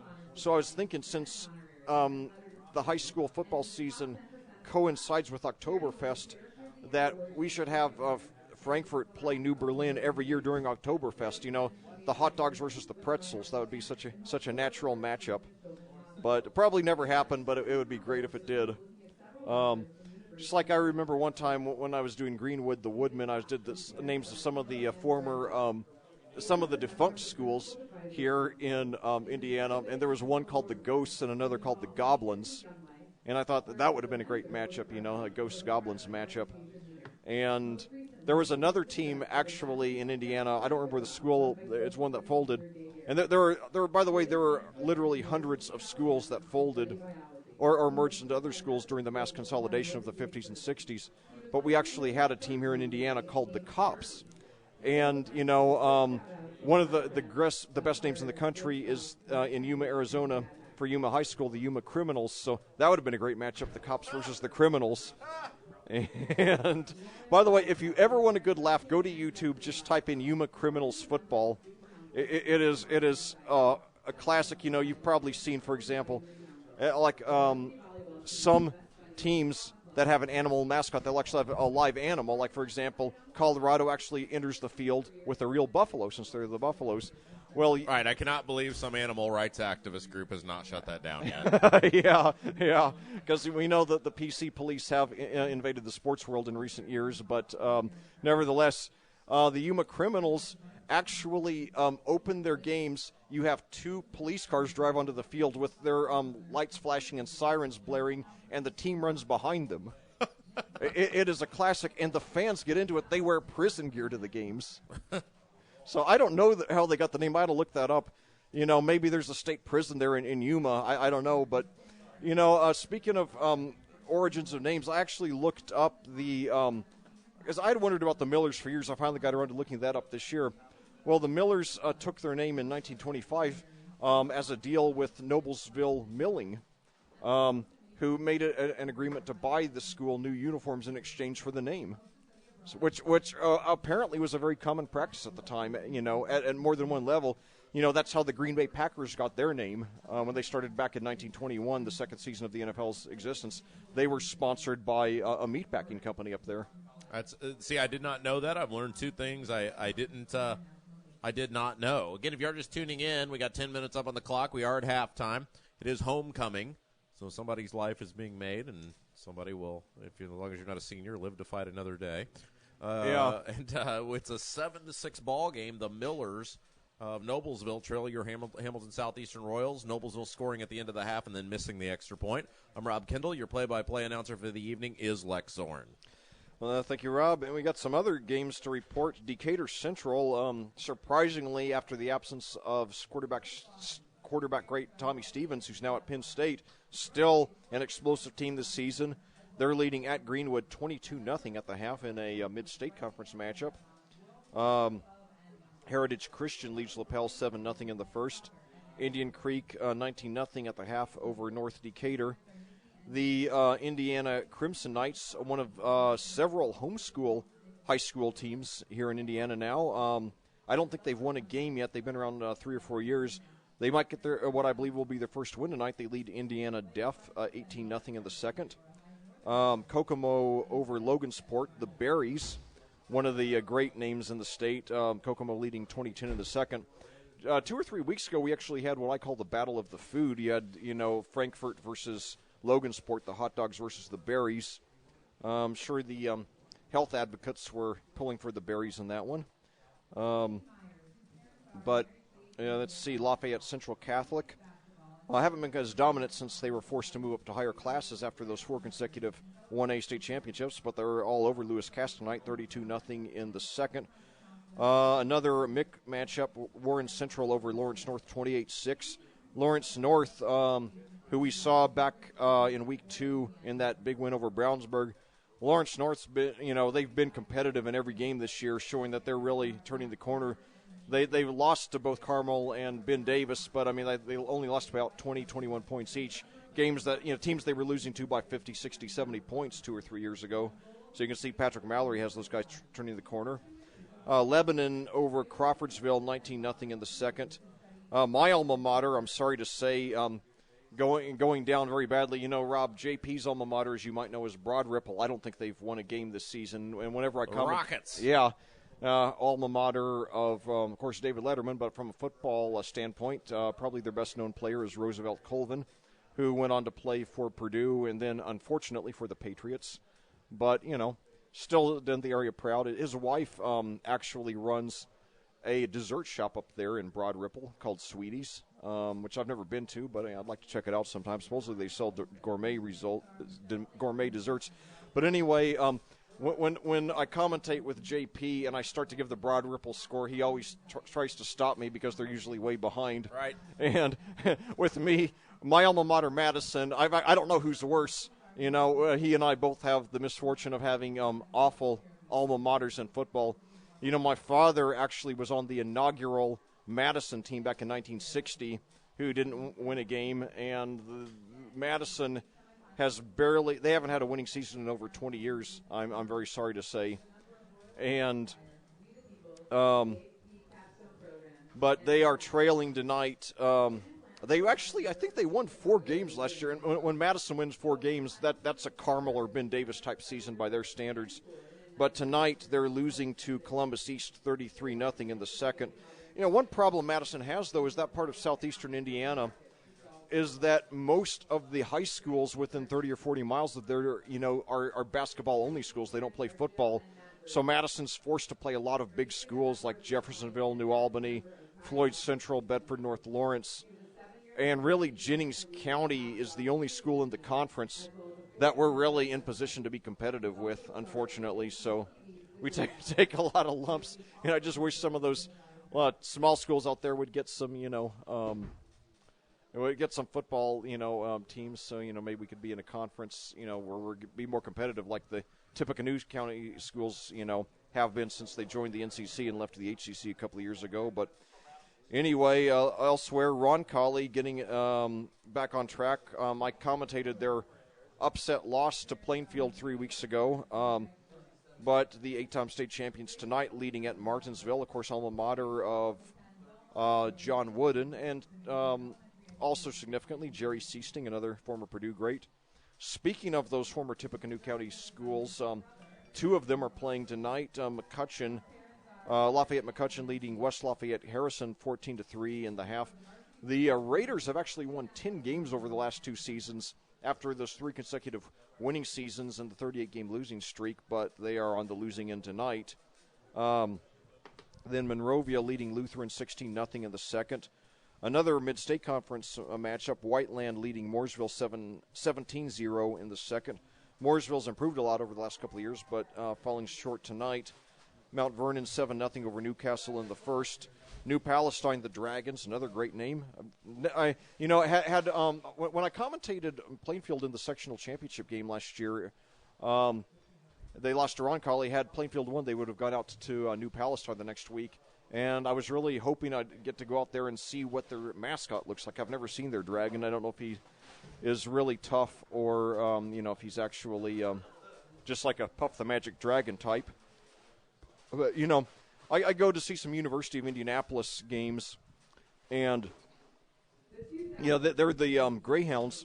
And when I went down there, when my daughter, Aria, was about 9 months old, she saw the mascot, Johnny Greyhound, and he had these really vicious teeth, like the kind of dog you'd be afraid to run into an alley, and she burst out crying. And then the next year I went back, and they made him they took out his fangs, and they made him look like really harmless and friendly, like a really little kid, like somebody who would be on a little kid's TV show. So maybe they got some other complaints from parents and made him look a lot milder. But anyway, another MIC matchup, Lawrence Central over North Central 21-0 in the second. And let's see, Delta and Pendleton Heights tied at 6 in the first. Now, apparently, they are naming the homecoming king and queen. Apparently what they do is they get the king and previous king and queen to come back and actually do the honors. Oh, I did not know that. At least it appears what's happening here. Oh, okay. So somebody's night was just made. Oh, that's good, yeah. And you and I were never in the running for king. Homecoming king. Yeah, definitely not, yeah. And so I guess I wasn't enough of a jock.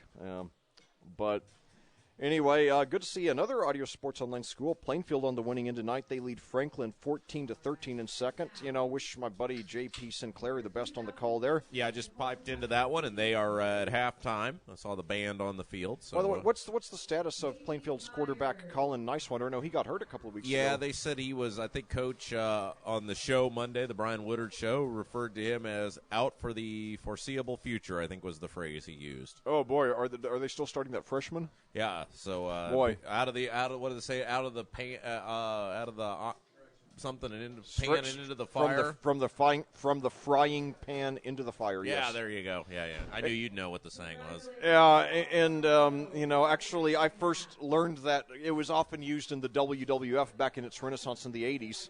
Back when I was growing up, I'll tell you, when I was growing up in the '80s, the WWF was the soap opera for teenage boys like me. Yeah, and I'm a huge pro wrestling aficionado. Yeah, yes, I do, yeah. And I went to quite a few WWF events. Back in '87, I went to one in Louisville, Kentucky, where they actually taped 3. It was Gorilla Monsoon and Bobby the Brain Heenan as the commentators. And they did 3 whole episodes that night.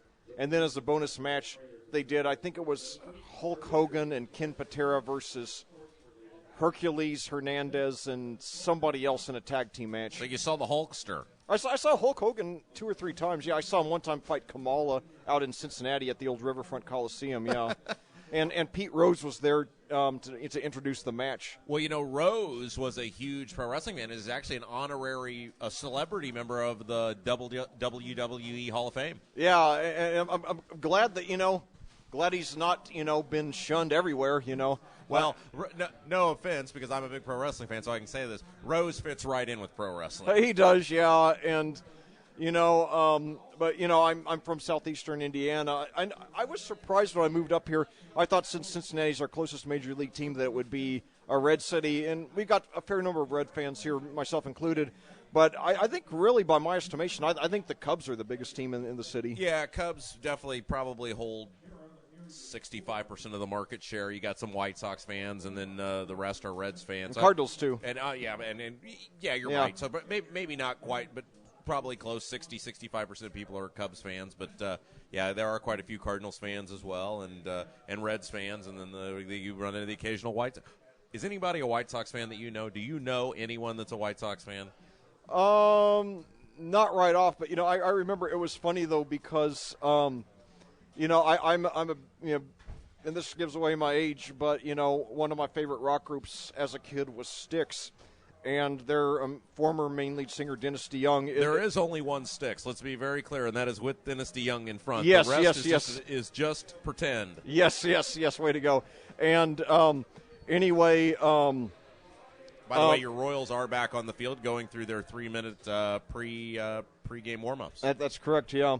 And anyway, Dennis DeYoung was well known for being a rabid White Sox fan, and this is in the era where they had all those bad, teams when they had the shorts where they had the collar on their shirt, on their jerseys. When they tried all the gimmicks and everything. Didn't they play with like a yellow ball or something at one point? Or I don't remember that specifically. That was Charlie Finley, I think, that played with the yellow ball. Oh, okay. But then, also they had, what was it? Disco Demolition Night. Yes. The infamous Disco Demolition Night, which actually cost the team the second game of a doubleheader because after blowing up all those records, they did so much damage to the field they couldn't get it ready in time. But that was done in the summer of '79, right when the Knack with Mike Sharona was about to kill disco, in one single blow. But anyway, though, when the White Sox were in the process of winning that World Series 10 years ago, I read an article, and this is before Obama, and I'm not going to make a political statement, don't worry, but, Obama's a White Sox fan, but the point is that he wasn't famous nationally at the time yet. And this article was joking about, the White Sox. They've taken even though the Cubs haven't done much better on the field, they still have a rabid fan base. Right. And they have a lot of very high-profile celebrity fans. And, this guy was joking that, the White Sox are such a, like the untouchable. There's so much like the Untouchables of major pro sports that the closest thing they had to a celebrity fan was Dennis DeYoung of this washed-up rock group from the 70s, Well, I got to admit, I did not know as your Royals now come over to the sidelines. And by the way, as you can tell maybe by the screen here, the rain is beginning to pick up a little bit, and that could play a factor in the second half. Yeah, it could, and certainly that will favor whoever has the better rushing offense. But anyway, though. By the way, Dennis DeYoung is a heck of a songwriter. I don't care what you say. He's a heck of a songwriter, heck of a singer too. And anyway, several years ago, I saw him solo in concert with a friend of mine. I just happened to mention to a friend of mine casually that DeYoung was a White Sox fan a few days before the concert. And then we went up there, and it was in '94. It was during the strike. And anyway, he and I were up at the front. It was at a club up in Chicago when I used to take long concert road trips back in my younger days. But anyway, between songs, DeYoung saw my friend wearing a White Sox cap who had worn it just because I mentioned that he was a White Sox fan. And then DeYoung said, a White Sox song, and then my friend shouted, "Yes, sir." And then DeYoung said, "Where are they?" And, we actually this guy next to us happened to be taping the show, so we actually have a bootleg of it where you hear him interacting with my friends, so that's pretty cool. But Dennis DeYoung, if you go back to his Back to the World solo album in '86, there's a song in there called Southbound Ryan, and that was a redoing of a song he had originally written for this as a 75th anniversary theme song for the Chicago White Sox. I think it was called Go Sox Go, and he changed it to Southbound Ryan, Down That Road.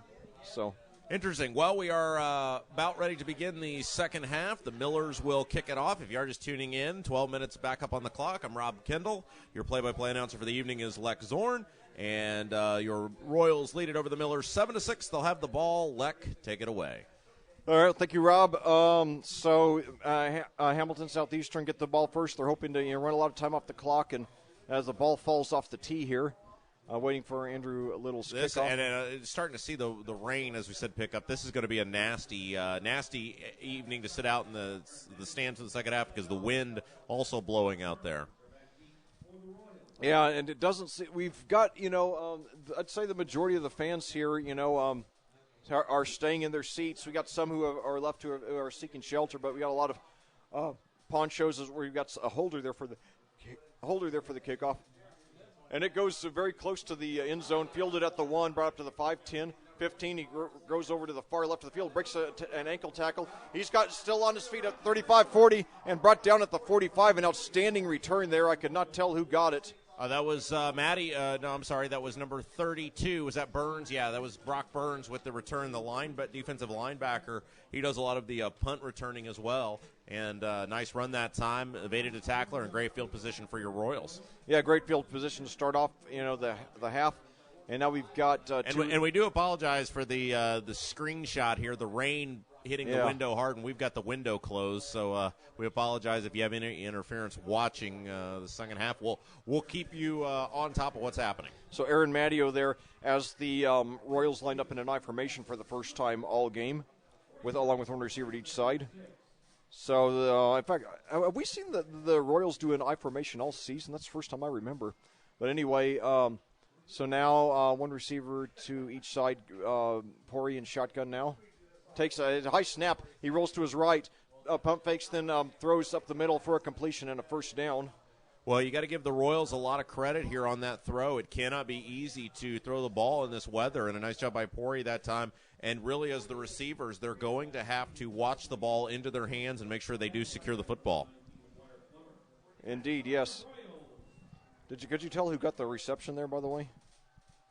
I can barely see the field at this point with all that rain. Yes, yeah. Yeah, me too. You have a timeout on the field, officials timeout. Let's see here. I think they said Brooks there. So anyway, they got a handoff, and he breaks a tackle up at the 40, goes up to about the 36. That's Matteo again, who has two rushes to start off the half here. 11:05 to go and counting. Tell you, Rob, when I think about football in the rain, first thing that comes to my mind is that great Super Bowl 9 years ago. The Bears and the Colts. Yeah, that's right. That was great for Colts fans. Yeah. And was that Matteo again? I believe it was. Matteo with a nice run up the middle, and I think we're going to be seeing a lot of that here in the second half because this rain is coming down. I can see it through the window, and you can obviously see it on the screen that we're broadcasting through. It is getting worse, not better. Yeah, and, hopefully it'll level off, but we shall see. 10:42 to go, and at 1st and 10 at the 26 as they give Matteo credit for 11 there. He's turned it on after a slow start. He gets it again, but this time he's brought down for a gain of just 1 or 2. Well, and you've got really three guys that can run the ball. You've got Goss, you've got Tetchy, and you've got Matteo. So several different options from several different looks and several different positions for the Royals. So I got Matteo 12 for 60 now, 5 a carry. Two receivers to the left. Matteo, the lone running back. Pitch back to Matteo. He goes over to the left, and he gets up to about the 20. It's going to be short of the first down, but a solid gain nevertheless, as Matteo suddenly turning into the go-to guy for Hamilton Southeastern to start the half, as they give him credit for 3. Well, and this weather will also play havoc with any sort of kicking game. So we will see if you get the 4th and 5 or 4th and 6 or maybe even 4th and 7, we'll see teams go for it. That very well could be the case, yes. One receiver at each side now. I formation again. And this time, I believe that's Tetchy. Yeah, that was Tetchy with the run. Leck, if I'm the Millers here, I think I'm putting an extra guy up there in the box to try to stop this run because the Royals appear very content with this, especially with this weather, to try to put the ball in the ground. As they go for it on 4th down now. Again, I formation, Pori under center, one receiver to each side. They need to get a yard. 9:15 to play in the third quarter.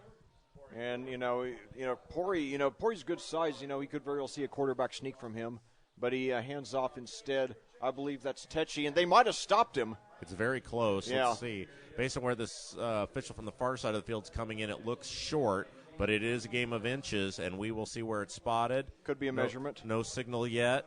Noblesville saying they think it's short. The Royals fans saying they think he got it.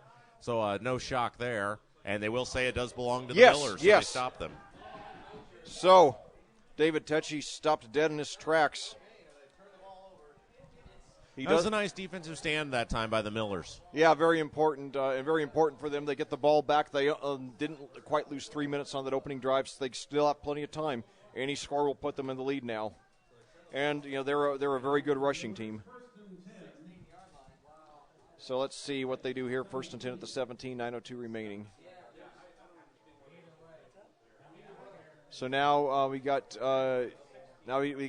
two running backs now, along with two receivers to the left, one to the right. Amelo takes it, hands off to Yori, who gets up the middle for just about 3. Yori has been relatively contained tonight, as they give him credit for 2 there. He's 12 for 62, a little over 5 a carry, but he's averaging almost 7 a carry on the season. He does have the only score for the Millers. And that was a great run to get into the end zone at the end of the first half. Indeed, yes. Second and 8 at the 19, 8:35 to go and counting. Third quarter, Hamilton Southeastern 7, Noblesville 6. So now, nobody out far to either side. Bunched formation. And now fakes the handoff to and rolls to the left. And he's got some running room, but he throws it, and it is. Did he catch it? It's caught by Arroyo, but out of bounds. Well, that was a designed, I would call that designed chaos. They bunched everybody to the right side of the field. They faked the pitch, and then he rolled out left. The problem was it took his tight end forever to get over to the field where he thought he was open. There were 2 Royals defenders over there, and he threw it into traffic, and that ball was caught. But fortunately for the Millers, they said he was out of bounds. Yeah, good coverage there by the Royals defense, bringing up a crucial 3rd and 8 for the Millers. They do not want to give the Royals a chance to get the ball back and, possibly run off quite a few minutes this time in addition to getting to score. But we'll see. 3rd and 8 here. Mello takes the snap, rolls to his left, and he throws it. So partly deflected, and he's very lucky it's not intercepted. So Mello only 2 for 8 through the air. So 3 and out on the first Noblesville possession of the second half. Well, the common theme of the evening has been the Royals owning the line of scrimmage, and that definitely continued with this drive, that they were in the backfield early and often. Yeah, and, they've got a couple of very talented linemen here for this Royals team, who are Division I bound. I'll bring that up here in just a bit. But for now, and got a punt. It's a great punt, fielded about the 33, brought up to the 35. He runs over to the far right of the field, up to the 40, up to the almost 45 before he's brought down. Brock Burns there on the return. Yeah, Burns has done a great job tonight for the Royals returning kicks. And, boy, I'll tell you what, he has really done a nice job in terms of being able to get yardage after the ball has been caught.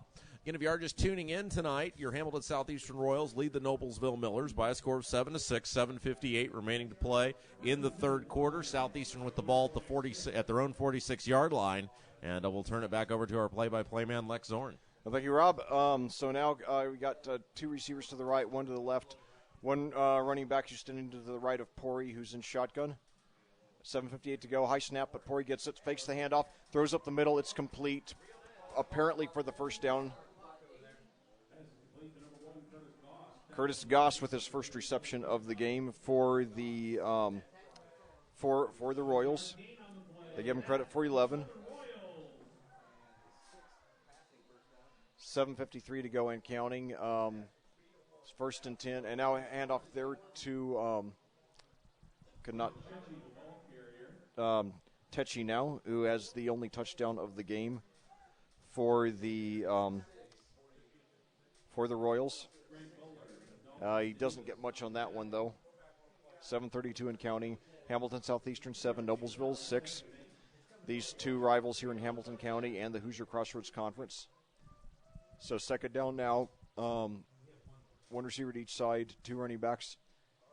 Hand off to Techi again. Oh, he's got a big this hole. This time, yeah, he's got up the middle. He's going to be very close to the first down. I think they're going to give him credit for about 7 there. Techi has some explosive speed, and that time he was able to get off right tackle, find a little hole there, and he hit it hard and got a great gain.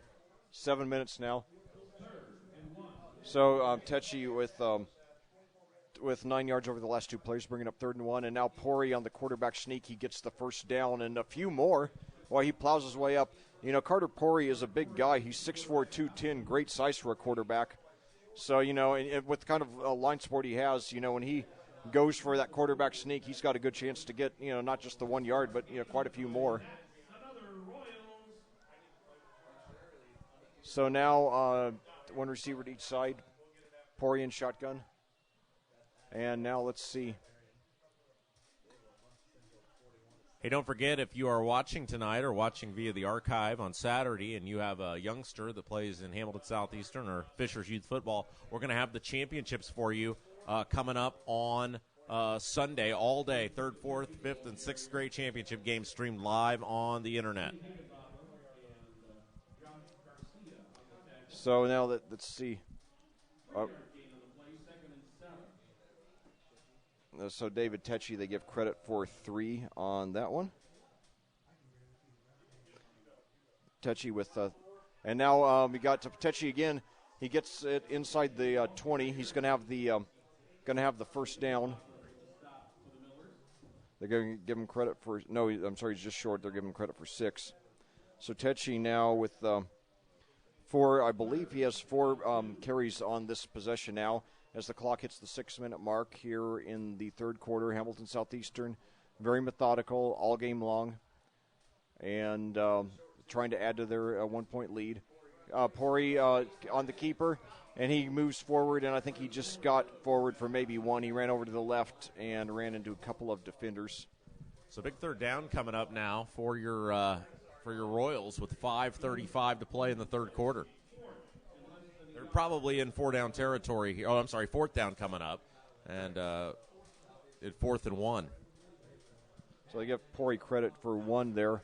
So at 4th and 1, they are going to go for it. 5:28 to go here. This is the second possession of the half for Hamilton Southeastern. They turned it over on downs last time on 4th and 1. Let's see if the Millers defense will repeat that accomplishment. So 1 receiver to each side now. Hand off to Tetchy, and he's gets it up for about 3 or 4. So so another first down for Hamilton Southeastern. 5:23 to go, and the clock will stop to move the chains. Now we remind everybody, 2 weeks from now we will be at Victory Field. Yes. Yeah, so it'll be the second time. I'll hold that thought. So now we got I formation again, and 1 receiver to each side. Pori hands off to, I believe that was Tetchy again, and that was Matteo, and he's down to about the 5. Matteo has been quiet here in the second half, but, looked good on that play. And he's got they give him credit for 9. Matteo, I've got him 14 for 72 now. Now a handoff again, I believe that's Matteo again. He's into the end zone for the touchdown. Old Mr. Reliable, Aaron Matteo, in for the score. And that's a big drive there by the Royals. They get the 3 and out from the Millers, get the ball back, good field position, walk down and score. And with 4:55 left to play in the 3rd quarter, it's now 13-6 in favor of the Royals. So now we'll have the extra point attempt by McLeish. He hit his first one, and he lines up now. So the score came with 4:55 to go. A little bit of a high snap, but he got it down, and the kick is up, and it is good.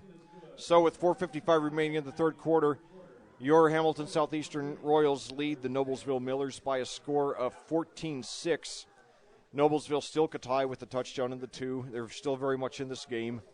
Hamilton Southeastern, I'll tell you, Rob, if you're a Royals fan, you got to feel good that they're not shooting themselves in the foot with penalties in the second half. So that's very encouraging to see. I don't think they have a penalty in the second half at all. So anyway, the Royals now in kickoff formation, and we're awaiting the arrival of the Millers, who are still huddling near the sideline. 14-6 the score.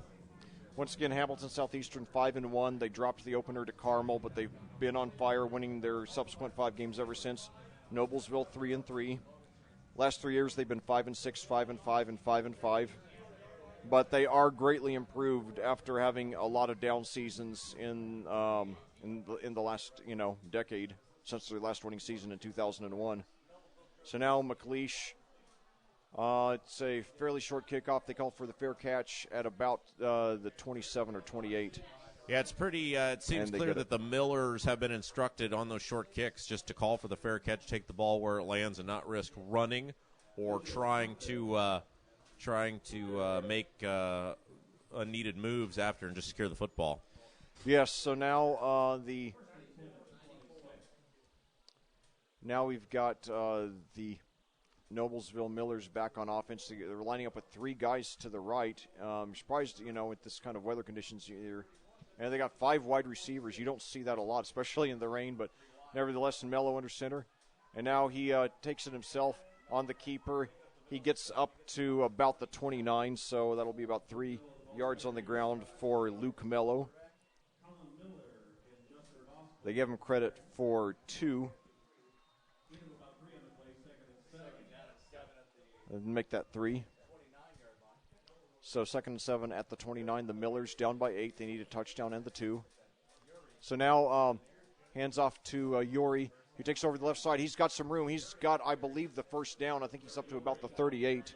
And he is explosive, isn't he, Leck? Yeah, he is. And, quietly over 70 yards now on the ground, including the only Millers score of the game. So they give him credit for 9 on that one. His long on the game is 19, long on the season 78. 4:10 to go now in the third quarter. 1st and 10 for the Millers. And now another handoff to Yori. He's over on the left side, and he gets about 3 or 4. Give him credit for 3. So I have Yori at 14 for 74, about 5.5 a carry. He's just under 7 a carry coming into this game. Colin Miller on the stop. He is Purdue bound. So 2nd and 7 at the 40, 3:35 to go. 3 receivers to the right, 1 to the left. And now screen pass are completed. And then it's he's stopped dead in his tracks. Who was that? That was Travis Gillian. Burns also in on the stop. So, yeah, that's going to be a loss of 6 there. Brings up 3rd and 13, which is certainly, especially in this weather, not where the Millers want to be. They'll flank 3 receivers wide to the left, 2 to the right, and go with the empty backfield here, Leck. Yes, and so now let's see. Of course, Yori is one of the wide receivers, and he did have 24 receptions coming into this game. So don't be surprised if we see some action from him. But anyway, Mello takes the snap. He's pursued, and he's brought down for a sack. That's a live ball. And we got another face mask. It's going to be a face mask, and he is hurt, and that is a good call. The ball is out. Apparently they didn't rule him down. He is hurt. He got his face mask completely spun around there, Leck. And, oh, my God, yeah. Boy, that is not good as people from both sides immediately running out there. We certainly hope that he is okay. But no doubt about that was a face mask. And now the Hamilton Southeastern side coaching staff trying to discuss something with the officials. But right now, obviously, the concern is for the Noblesville quarterback, and certainly hope that he is okay.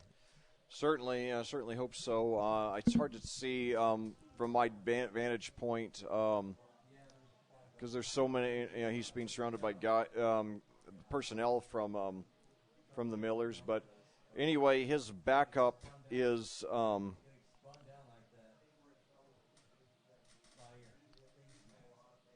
His backup is McGuire Plummer. Yet McGuire is his first name. McGuire spelled the same way as Mark McGuire.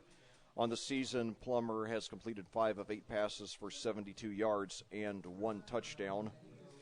So, anyway, we could be getting a look at him here in a few minutes. Don't know what kind of a rusher Plummer is. He only has 1 rush on the season for 0 yards, so that's not much to judge him on. But anyway, we shall see. Nevertheless, I certainly hope that that this is not a serious injury, and nevertheless, though, if you're Hamilton Southeastern coach Scott May, you've got to be really disappointed any time you see a face mask.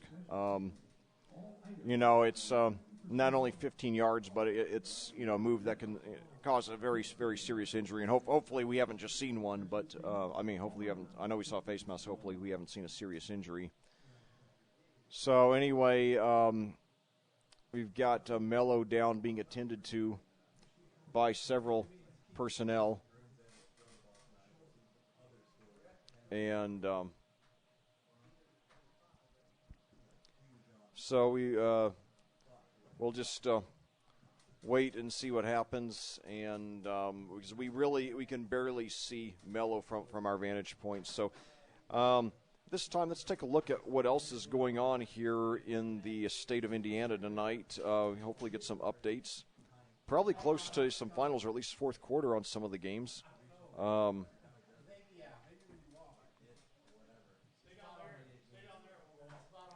And let's see, Operation Football, here we go.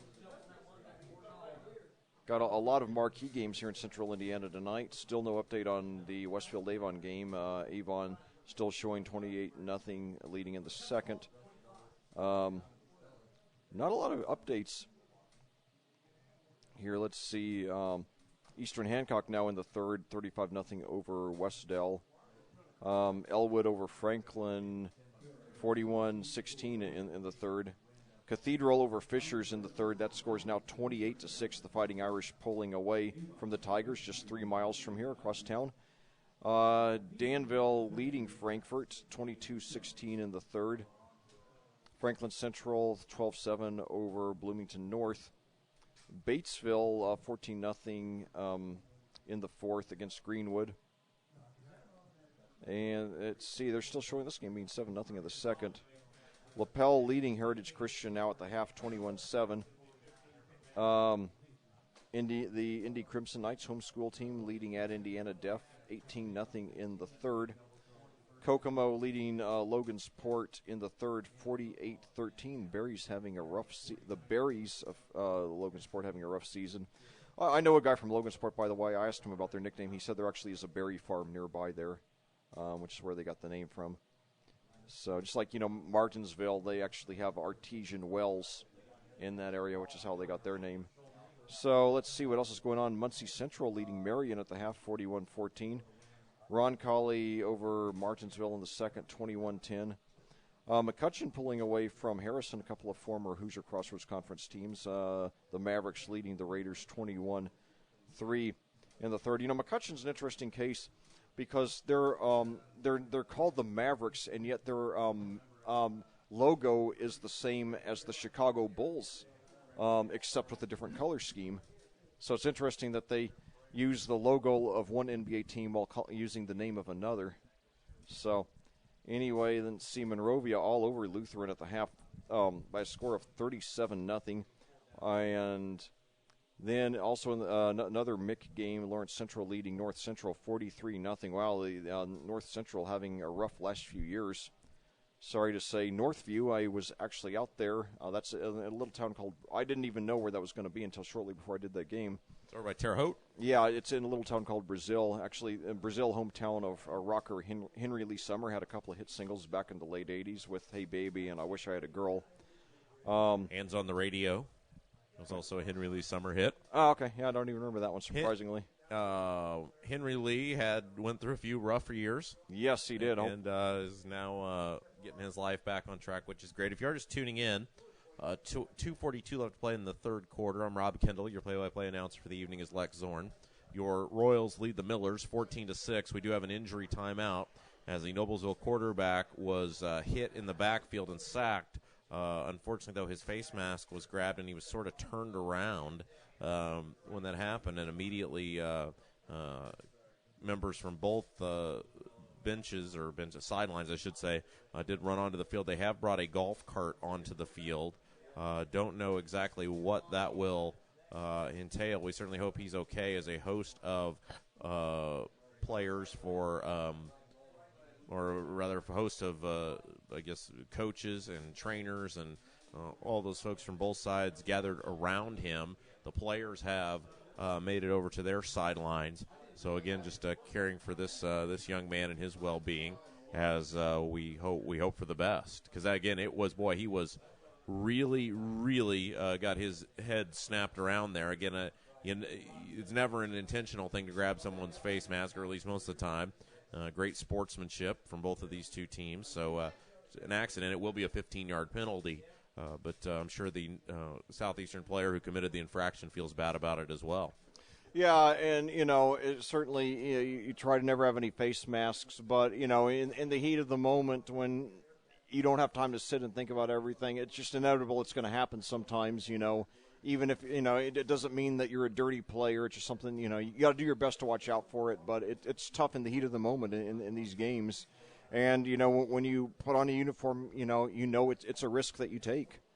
Again, we don't have the luxury of instant replay, but I'm sure for people who will be watching this on the archive podcast, you'll see. I mean, it's a little hard to see due to the inclement weather that's dampening our window here. But he got completely spun around as he was heading towards the ground. So that's very uncomfortable. And anytime you're dealing with the neck area, or head, that's very serious. Oh yes, indeed, and we've learned even more so the last few years just how serious it is, and so it's something that fortunately people are getting more educated about and taking precautions to guard against head injuries and to treat them better when they do happen, and. Now he looks like he was moving after all that happened. Before they very quickly ran out onto the field, but he did look like he was moving. I don't know if they're looking at perhaps getting the board or what they're doing just to take precaution. You have not seen the ambulance come onto the field, which is always a good sign. Yes, certainly. And another thing I always look for is movement from the player. We are not in. I'm not, and I don't think you are either in position to see well enough if there's any movement from him or not, because he's just surrounded by all this personnel. Well,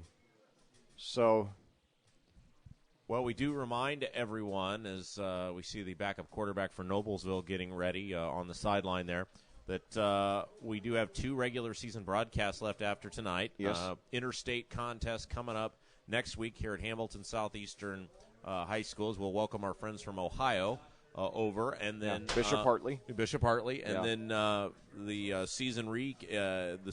regular season cap will be at Victory Field as the Royals will take on the Bulldogs, and that game could very well be, from the Royals' perspective, for the Hoosier Crossroads Conference Championship. Now, as soon as I said thankfully the ambulance was not called, here comes the ambulance. So spoke too soon with that. Now, a lot of times they will actually have the ambulance on site at the games, literally parked on the sidelines. But here it appears they had to actually phone a request for that. And it should be noted that many times, when you do see an ambulance and when a player is taken off on the ambulance, many times it's simply precautionary. It doesn't necessarily mean that there's, a maiming injury has taken place. Certainly it always can happen in football, but, we just, we try to never over-speculate about it because we don't know. And you don't want to guess or assume, but just judging by the Noblesville players, they are on the sidelines getting warmed up, so you would hope that maybe they've been informed that maybe they don't think it's a super serious issue. As you said, Leck, maybe they're just being very cautious with this. Yeah, I mean, I remember when I was in high school, I was in the pep band. So I only weigh 150 pounds, so unless I'd been a kicker, I really wasn't big enough to be on the team. But anyway, I remember I think it was my senior year. We had a quarterback when we were playing Jennings County, which is about the only team we ever beat. We were playing Jennings County, and their quarterback was on the field motionless for about 20 minutes, and they carried him off on a stretcher, and it was really scary. But it turned out it was nothing serious. It was simply a precautionary. So even when the players are taken off on stretchers, it does not mean that it's a super serious injury. And now we've got several people bringing. There's something going on down in front of us now, Leck, and I can't tell exactly what it is. Yeah, nor can I, but nevertheless, we see. So there's all sorts of things happening. There's the athletic director for. There's somebody.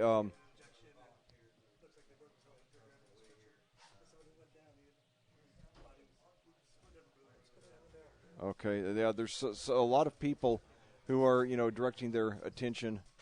Okay, so we're hearing it could be a leg issue down on the field because they gave him an injection of some sort. We're told they do have the stretcher out. So it could be that when he got spun around, that and not that a broken leg is good, but if it's a leg issue versus a head issue, yeah. Obviously that's what would be preferable, as a leg is not life-threatening or a life-changing issue. Right. But I think we've got an emergency down here in front of us, Lek. Oh, boy. If you'll notice right there, the fans have gathered around.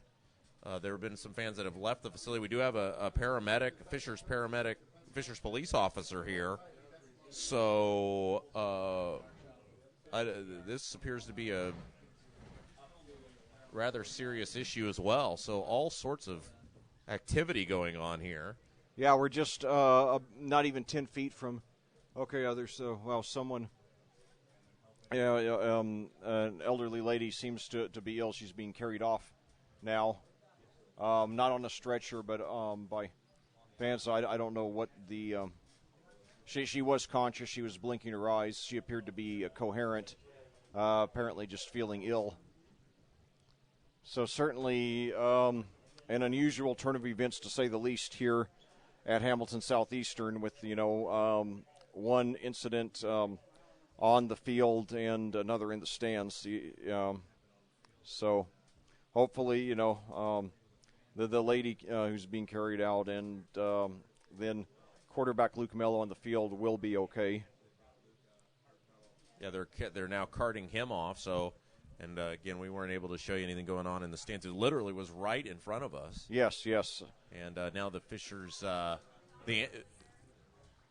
now they're giving him a nice round of applause. He's waving. Okay, so good, that is good. Yes. So that's the most excitement I think I've ever seen that wasn't on-field related at a football game ever. Yeah, are they leaving the? Where they? Okay, they're running up and down the field, I guess, to stay loosened up here. I thought they were. When I saw them running down toward the end zone, I thought they were headed toward the locker room. I thought maybe somebody saw lightning and there was going to be a lightning delay, but no, it looks like Coach Mays is having the team run up and down the field to stay loosened up.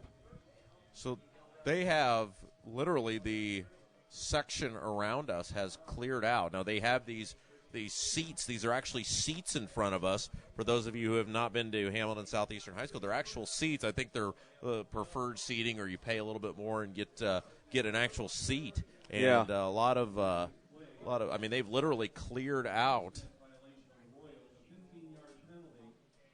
They've literally cleared out the area in front of us. So whatever happened, it was very serious. So we'll see. Now we're back on the field. We're ready to go. It was a 15-yard penalty, so it's 1st and 10 for the Millers from the 40-yard line. So now low snap. Plummer throws, and his first pass is completed to Jackson Thurman. Well, and obviously we announced for the Hamilton Southeastern Royals, but we want to see this young man for Noblesville recover well. You're kind of, on some level, hoping this new quarterback does well, as that is enough for first down because of these terrible circumstances he has to come in under. Yes, indeed. So Jackson Thurman, the team's leading receiver, only his second catch of the game. The first was for 48 yards there on the first possession of the game. So now McGuire Plummer completes his first pass for the Millers. He's 5 of 8 on the season coming into tonight. So trying to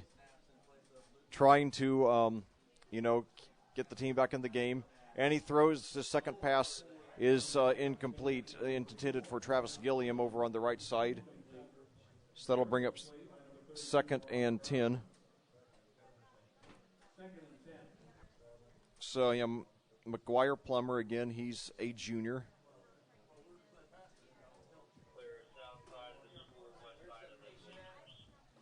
And now with 2 receivers to each side, Yori, the only running back, 1:57 to go. And now gives it to Yori, who's got some room. He's going to be close to the first down. We got a late flag. Now filling in the folks as to what's happening, the paramedics are behind us. They're actually in the press box. I think they're going out to the woman who was injured or fell ill or whatever happened. So they are actually behind us. This is just a chaotic scene here in the press box. Indeed it is, yes. So now that gain by Yori it looks like it's coming back. He gained about 8 or so on that one.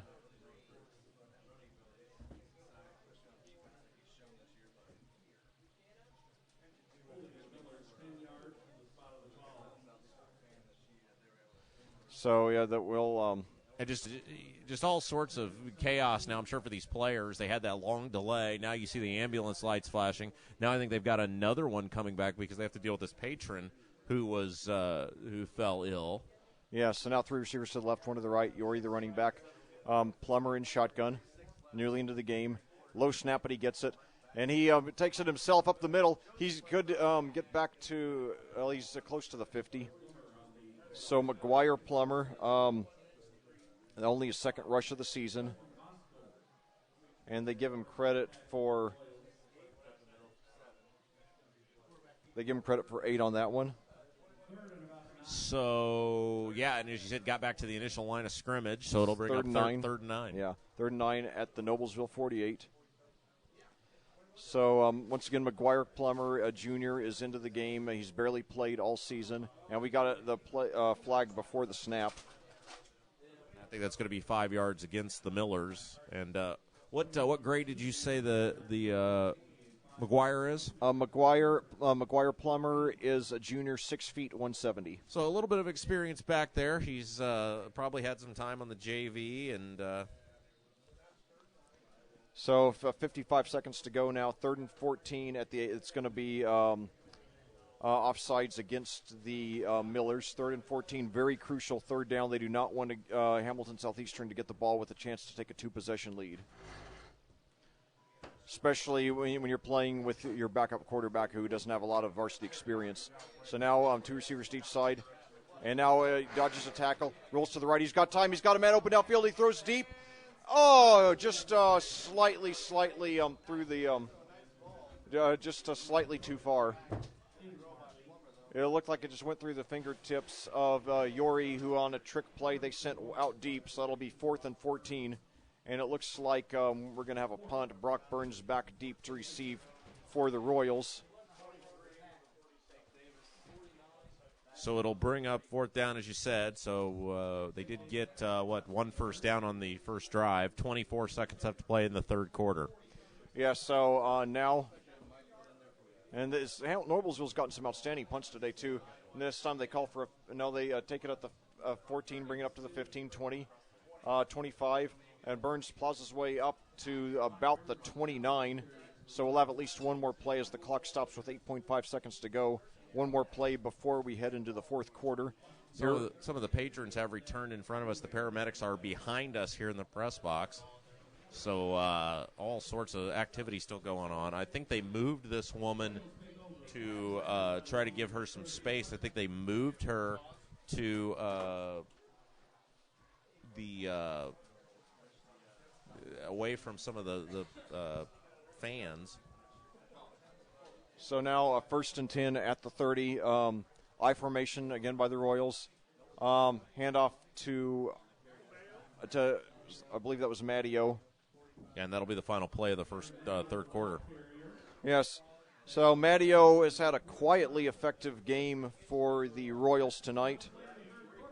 So we head to the 4th quarter here at Hamilton Southeastern. Your Hamilton Southeastern Royals have a 14-6 lead over the visiting Noblesville Millers, as they give Matteo credit for 3 yards on that play. This game has been brought to you without commercial interruption. So thanks to the great boosters here at Hamilton Southeastern. And yeah, they definitely take good care of us. Indeed, they do. And Aaron Matteo now the leading rusher of the game for either team. Now 16 carries, 80 yards, and even 5 a carry.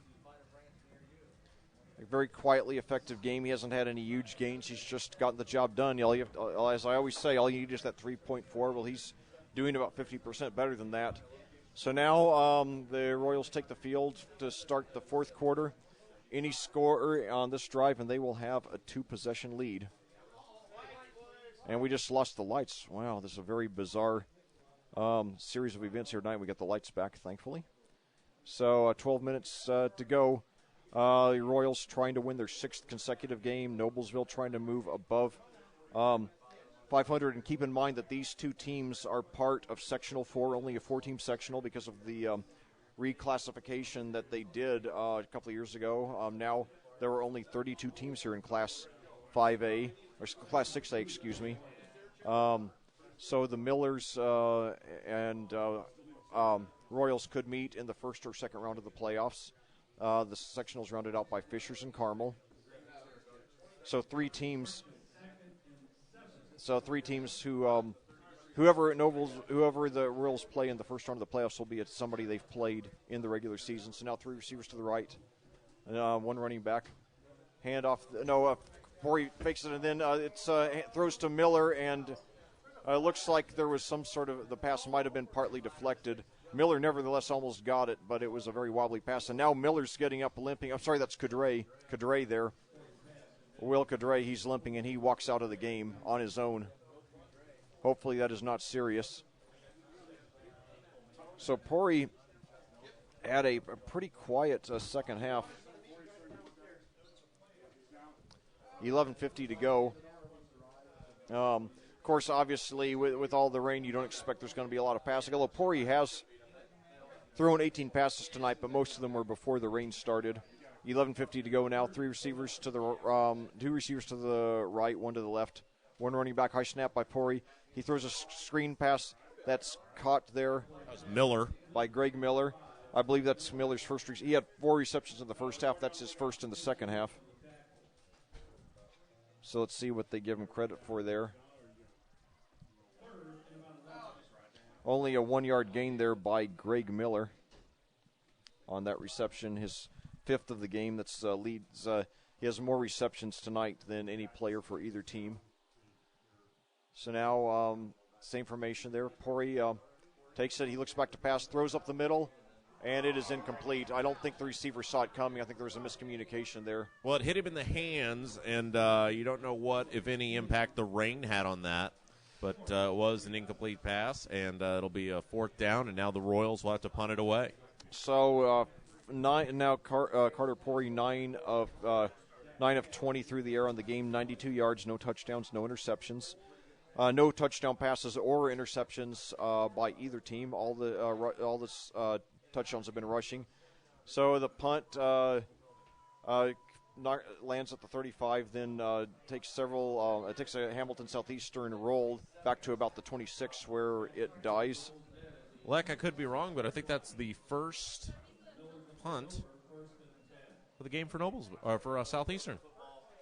No, there was the bad one, the near shank in the first half right. that set up You're right. You're right. So second punt of the game. Yeah, that's the one that set up the touchdown there for the Millers, their only score of the game so far. 10:57 to go. Noblesville can tie with a touchdown in the 2.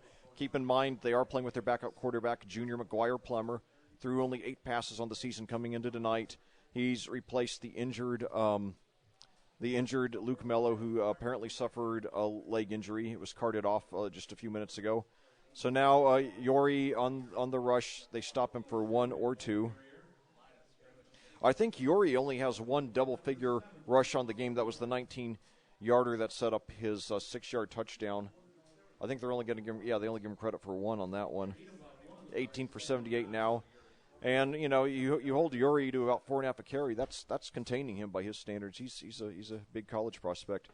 So now Yori again. This time he gets a hole, goes over to the right side, dashes back to his left, and gets up to about the 35. So that's going to be a very crucial 3rd and short for the Millers. 10:20 to go as they give him credit for 8. Well, Leck, at any level of football, you're usually only as good as your line.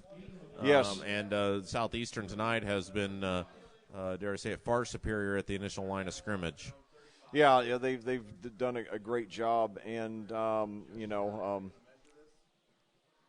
they could be measuring it for the first. It looks to me like he's no. Now they'll start the clock. Yeah, I was going to say he looked to me like he was clearly short, but anyway, one receiver out to the left, Yori, the only running back.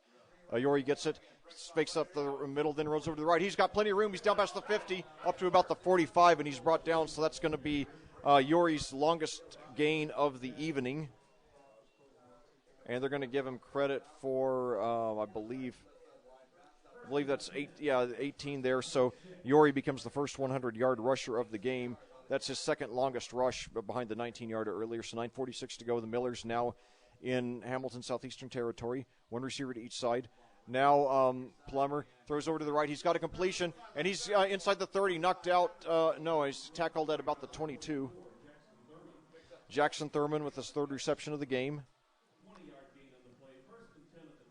They're going to give him credit for 23 from the 46 to the 23. Jackson Thurman with his third reception. Plummer now 2 for 3, 30 yards. Now one receivers to each side. Yori, the only running back. Yori gets it, and he's stopped dead in his tracks. They might give him forward progress out for a yard or so, but that would be about it. 9:15 to go and counting. Fourth quarter. Noblesville can tie with the touchdown in the 2, playing with their backup quarterback. And they are saying that Yori got no gain there.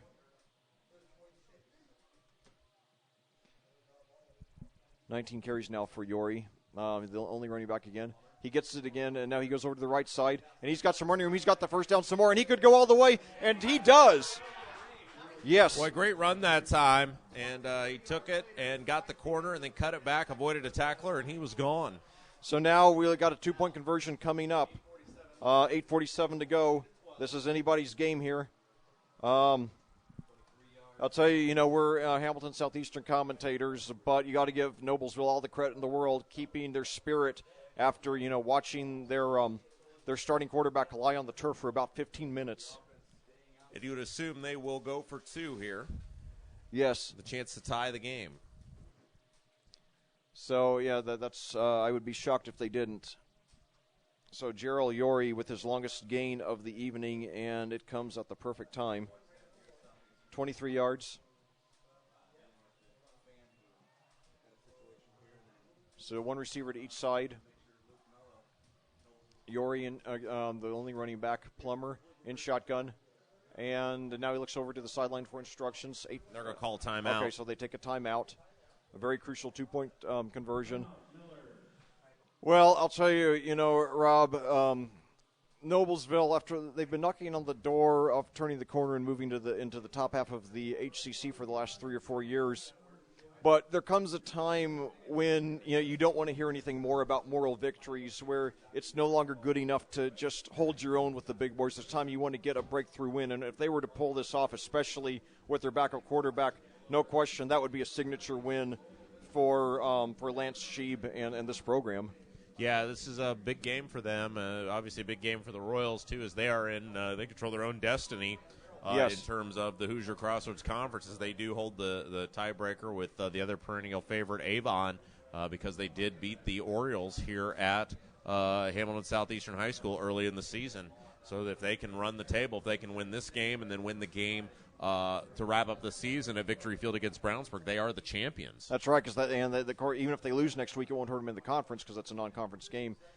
So, yeah, they just if they hold on to this lead here, Horston and L, let's see what happens, though. We got Plummer in shotgun, one receiver to each side. He fakes the handoff, runs it in himself, but I think he's going to be stopped short. Yes. So the Royals retain the lead. So, yeah, it's a game of inches, as they say. They did the fake there to Yuri, and they sniffed that out, obviously, but it didn't matter because it was a fake. He kept it, got to about the half-yard line, and then just got pushed back. So, Rob, I'll tell you, Andrew Little's first missed extra point of the season now looks like it could really come back to end up haunting the Millers, because had he made that, they would have just needed an extra point to, tie the game there. Instead, they were forced to go for the 2 to tie and missed it. So, if there are no more scores, then you got to look back at that missed extra point as a very pivotal play. And it's pretty rare that a game hinges on an extra point, but this one might end up that way. So now Hamilton Southeastern, what you got to be thinking is just get the ball, keep the clock of the chains moving. One of the first times I commentated Hamilton Southeastern, it was in the playoffs, the second round of the playoffs back in 2012, right here against Fishers. Fishers took the opening drive. They ate up 8:56, scored a touchdown. Then Hamilton Southeastern went 3 and out on their next possession. That set the tone for the whole game. Fishers rolled to a 42-7 win. Is when Fishers had Connor Christensen And now the quarterback now at Elon, then a couple of marquee running backs, Harvey Allen now at U of I, and then Maurice Campbell now playing JUCO ball out at Kansas, out at Garden City where Keith Smart played. Now he got a squib kick, and it's going to be picked up at the 20. Oh, and he drops it, but then picks it up and downs it at the 29. So 8:46 to go. And your Royals, like I said, Fishers in that playoff game back in 2012 ran off 8:56 of the opening drive. And, that's a little more time than's left here. So Hamilton Southeastern, if they can just keep on moving the clock on the chains, they could run out all or at least most of this clock. Yeah, this becomes a big possession in this ball game because Hamilton Southeastern with 2 goals, obviously to score points, but also to run some clock. Yes, definitely. So now one receiver to each side. And we got a fumble here. I think Pori fell on it, but nevertheless, it'll be a short loss and a big play for the Noblesville defense. And, of course, when you got a wet ball, that's always a risk. So they're going to, credit Pori for a 2-yard loss there. So Carter Pori now is going to, by my stats, 7 for 12 on rushing. So now Pori takes it, throws over to the right side, and it's just over his head, so that's incomplete. So very, very good break for the Millers defense. Now all of a sudden you got the Royals in 3rd and long in weather that's not exactly conducive to passing. Yeah, we'll see what they elect to do here. You would assume they would go to the air. However, you do have Matteo back there. One thing they did on that first drive there in the second half is they really ran Matteo well, and they've kind of gone away from that here in the last couple possessions. Yeah, he's been the go-to guy in spots, but, not the last and now we got the play whistle dead here. It's going to be a procedure penalty on the Royals. Boy, so all of a sudden, several things happening on this possession. First the fumble, then the incomplete pass, bringing up 3rd and long, and now the penalty making it 3rd and longer. So all of a sudden 3rd and 17. So Noblesville, senses that they're going to get the ball back, and, they would take the lead with any score, even a field goal, trailing only by 2, 14-12, 8:10 to go. So now 3 receivers to the left, 1 to the right, 1 running back, Pori in shotgun. Snap. Pori he drops back, throws up the middle, and it's incomplete. It was intended for Coudray, but he tripped. Well, and you got a feeling all the momentum now as Coudray was open, but, man, it's got to be hard to catch the ball in this weather on the run. It's got to be hard, 1, to throw the ball and 2, catch it. And now the punt unit will come on for the Royals as this is exactly what Noblesville wanted. The Royals had the ball for less than a minute, and they're giving it back. And with the wet ball, you got to really guard against a miscue here. So, but they do get the punt off, though. It bounces at the 40. Now a great bounce, and then it goes over to about the 30 and goes out of bounds. So it ended up being about a 47-yard punt. So Noblesville, not bad field position at the 30, but certainly not as good as they had hoped. 7:58 to go.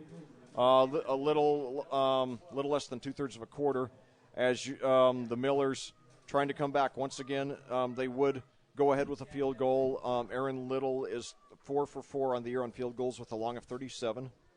Well, one thing that how punting has changed with this field turf is it's made it a lot easier on punters because you get a much more reliable bounce when it hits the field turf. Indeed. So 1 receiver to each side. Yori, the only running back.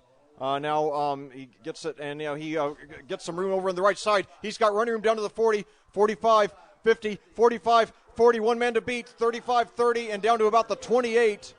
So all of a sudden, Gerald Yori really having some breakthrough runs here in the second half after being largely contained. And they're giving him credit for 42 yards on that one, the longest gain from scrimmage, the longest rush of the game for either team. I've got him now 169 yards on the ground, including 2 touchdowns, 7:45 to go. And the Millers are knocking on the door, taking a lead in what would be not a monumental upset, but I'd say a fairly big upset. So now 1 receiver to each side. Yori, the only running back, now standing, moving to the left of Plummer. And now Yori gets it again. He breaks a tackle behind the line of scrimmage and gets up for maybe 2 yards. 7:38 to go and counting. Hamilton Southeastern 14, Noblesville 12. However, the Millers have the ball, 2nd and 9 at the Hamilton Southeastern 27. And the game has swung into their favor as they give Yori credit for 1 yard on that play. Once again, Noblesville playing with their backup quarterback, McGuire Plummer, a junior, replacing the injured Luke Mello, a senior. So now fake handoff, and now Plummer rolls to the right, throws deep, and is it intercepted? The Royals are signaling they have the ball. No signal yet, and there it is. Yes, it's an interception. Yes, intercepted around the 5. It was not a well-thrown ball. And really, Rob, I would say not really the best play call in that situation. Well, Yori has been running the ball very well, and they elected to give it the old heave-ho down the field. Now, the one thing this does do is it does pin the Royals deep. However, I'm sure they are certainly excited to get the ball back. Yes, they are, and they're going to mark him down at the 3. I didn't think he was quite that deep, but yeah, it was not, and it was thrown in good coverage too. So it's certainly not the best play call for Plummer, who had played very well up to that point. In a tough situation to be put into, thrown in, a marquee game in the third quarter to replace your injured starter.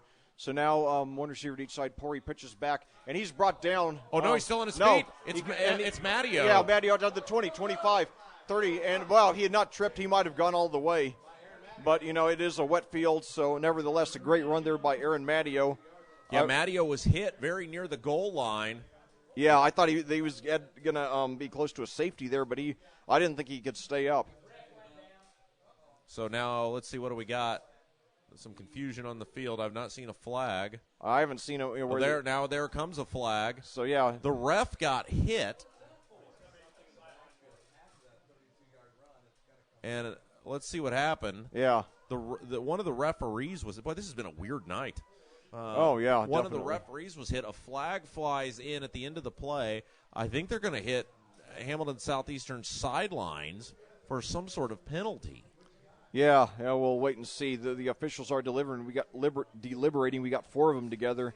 It's just been a weird night, Leck. I mean, we've had a quarterback with an injury. We had a patron with an injury. Yeah. Now we look like we've had a referee who is injured. Now, typically they give a sideline warning if they feel like people are too far out on the field of play, and I think maybe that's what they're discussing. Sideline infraction on the offense. Southeastern. Now, does the play stand? Now, see, I think. Yeah, there's some people here in the press box are discussing whether you get a warning for a sideline violation. Now, the question becomes, does the play stand? Yeah, and of course, I guess so we don't know when the infraction took place. Well, that's what I'm saying is if you get a sideline warning, I always thought the play stood. You just get a warning. Now okay. they are, but apparently they're marking them back. So it's a good break for the Millers. Yeah, but it still gets them out of jail. And they'll put the ball first and 25, I guess. So that is an interesting call. It's going to mark them all the way back. They will give them credit for the first down, but now it's 1st and 25 from the 19. So now I formation, 2 receivers to the left. Now Pori, he was down in stance. Now he stands up, looks over. Now the board. Now they changed it 1st and 10, so they did mark them back. But it is only 1st and 10. Okay. So now I formation, 2 receivers to the left. Pori under center. He hands off. That's Tetchy. Yeah. He gets up 2 or 3. By the way, Matteo on that last play went over the 100-yard mark, so now we have a 100-yard rusher for each team as Tetchy gets credit for 2 there, bringing up 2nd and 8. The Millers defense trying to keep the Royals out of short yardage situations, 2nd and 8 at the 21.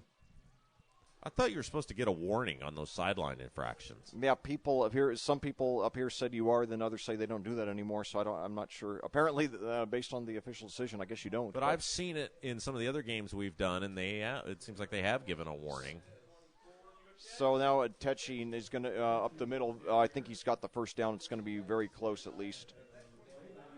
And this is Hamilton Southeastern football right here is run, because that moves the ball and the clock. So they give Tetchy credit for 5 yards there, 3rd and 2, 5:43. No, they changed it to 3rd and 1 now. I'm jailbreaking here if I'm South Noblesville, and so Pori now on the quarterback sneak, he gets it. And like I said, Rob, with as big as Pori is at 6'4", 210, with the kind of line he has, anytime he goes for the quarterback sneak, you're pretty sure he's going to get the yard, if not a couple of more. Yeah, he's a big dude back there, and now it's first down and 10, new set of downs, 5:30 to go. Clock continues to move. Southeastern will take their time here on first down, which is a stark difference from how they normally run, which is get up and go. So huge first down here. One receiver to each side, I formation. Carter Pori under center. The Royals hanging on with a 2-point lead. Pitch back now, and he gets up to the 30. He's almost tackled, but then he fights his way up to the 35. Yeah, Matteo made about 3 guys miss that time. That could have been a loss of 5 yards. Instead, he picks up about 3 on first down. Yeah, Matteo having a quietly effective game, as they give him credit for 3 there. I have him now going 18 rushes for 114 yards. And 4:40 to go now. And the Royals just trying to keep the clock and the chains moving. They very well could run out the rest of this game without scoring if they just keep on these short yardage games. Actually, they move that to a 4-yard gain. So now 2 receivers to the left. Pitch back. I can't tell who that is, but he's got the first down. It's old Mr. Reliable there, Matteo. Yes. And he's got another first down. I'll tell you what, if I'm Noblesville here, I'm putting everybody up in the box because they are going to run the football. I mean, it would be crazy not to. And keep in mind, Noblesville did burn a timeout on the 2-point conversion, so they only have 2 timeouts left. Yeah, and that could end up being crucial. I mean, look how deep the safety is right now. He's about 10 yards deep, which is normal, but if you know or about 95% sure they're going to run the football, I'd move that guy up in the box and allow him to be in on the tackle. So now handoff there to I think it was Goss. Curtis Goss. Yeah, we haven't heard that name in a while. And he gets about 6 yards on first down. So Noblesville is going to have to make some changes here and step it up. We do have an injured Miller down on the field. Yeah, certainly doesn't appear to be as serious as the last one. He is rolling around and he's clearly conscious. He appears to be in pain, though. So 2nd and 4 at the 53, 3:34 to go, Hamilton Southeastern. It's interesting how much the idea of the sports injury has changed. When I played high school football and junior high football, I remember a coach telling me one time, unless your bone is broken, you better get off that field. And but now they tell kids anytime, basically, if you had any sort of injury, you stay down and let us take care of it. So it's interesting how, as medical technology has changed, how much more serious they take any sort of injury. Yeah, I think people are starting to realize, that the severity of these injuries. I mean, when I was a kid, I mean, I really thought, for example, a concussion was a little more than a bad headache, And, of course, now we're realizing that that's not the case. And you hear about stories about guys who had multiple concussions and, they're middle-aged and they're just, they have a lot of serious physical limitations. I think about, these guys, Troy Aikman, Steve Young, Kurt Warner, who had multiple concussions. And you just wonder if they're going to have complications later in life, You certainly hope not, but it wouldn't, surprise me. And, of course, now they have great technology to, and then, by the way, that is number 96 for Hamilton Southeastern, who's leaving the field with his own power. That's Josh Garcia. He's a junior, 6 feet, 275. But anyway, we encourage all of you to get out here to IU Health Field next week for Senior Day. Wish these Royals a send-off. It could be the last game they ever play at home. They could, it's possible that they'll host a playoff game, but not guaranteed. So, anyway, get out there and see them play a marquee opponent, Bishop Hartley from Columbus, Ohio, one of the great programs in the Buckeye State. As now we go back to action here, we got one running back. Got one running back behind Pori, who's in shotgun. One receiver to each side. The Royals trying to kill the clock. Pitch back, and they got him for a loss. And Noblesville may use a timeout here. They are not going to. And they did do the jailbreak that time for the same way. They sent the linebackers. They gambled, hit the gap, and guessed right. Yeah. And now I think I would do that again if I were Noblesville, because it's only 3rd and 5, and I would bet you dollars of donuts if it's close, Southeastern's going to go for it on 4th down. Yeah, and if Noblesville does get the ball back, we don't know how effective they're going to be throwing the ball because we really don't know much about Plummer's arm because he hasn't played much this year. But anyway, 2 receivers to the right. Matteo, I believe, is still the running back. 2:35 to go and counting. Now Southeastern's going to burn a timeout. Yeah, they would let the play clock run down. So with 2:33 to go in the game, your Hamilton Southeastern Royals clinging to a 2-point lead, 14-12 over the cross-county rival Noblesville Millers in this Hoosier Crossroads Conference matchup. The Royals have the ball 3rd and 5 at their own 49. If they get a first down here, they have an excellent chance to run out the clock. So when we resume play, it's going to be a very crucial it's going to be a very crucial 3rd down for the Millers defense. But like I said, we hope that you all will get out here. We've got so many great seniors here for Hamilton Southeastern. Pori, Matteo, Goss, Techi, and hope you all will get out here, fill this place up. We're supposed to have a high of 75 degrees a week from tonight. Should have weather like the first couple of weeks of the season. So get out here and give these kids a great send-off, especially in the event that they don't have a tournament home game. So anyway, 2 receivers to the left. I believe Matteo still in the game at the running back. Pori under center.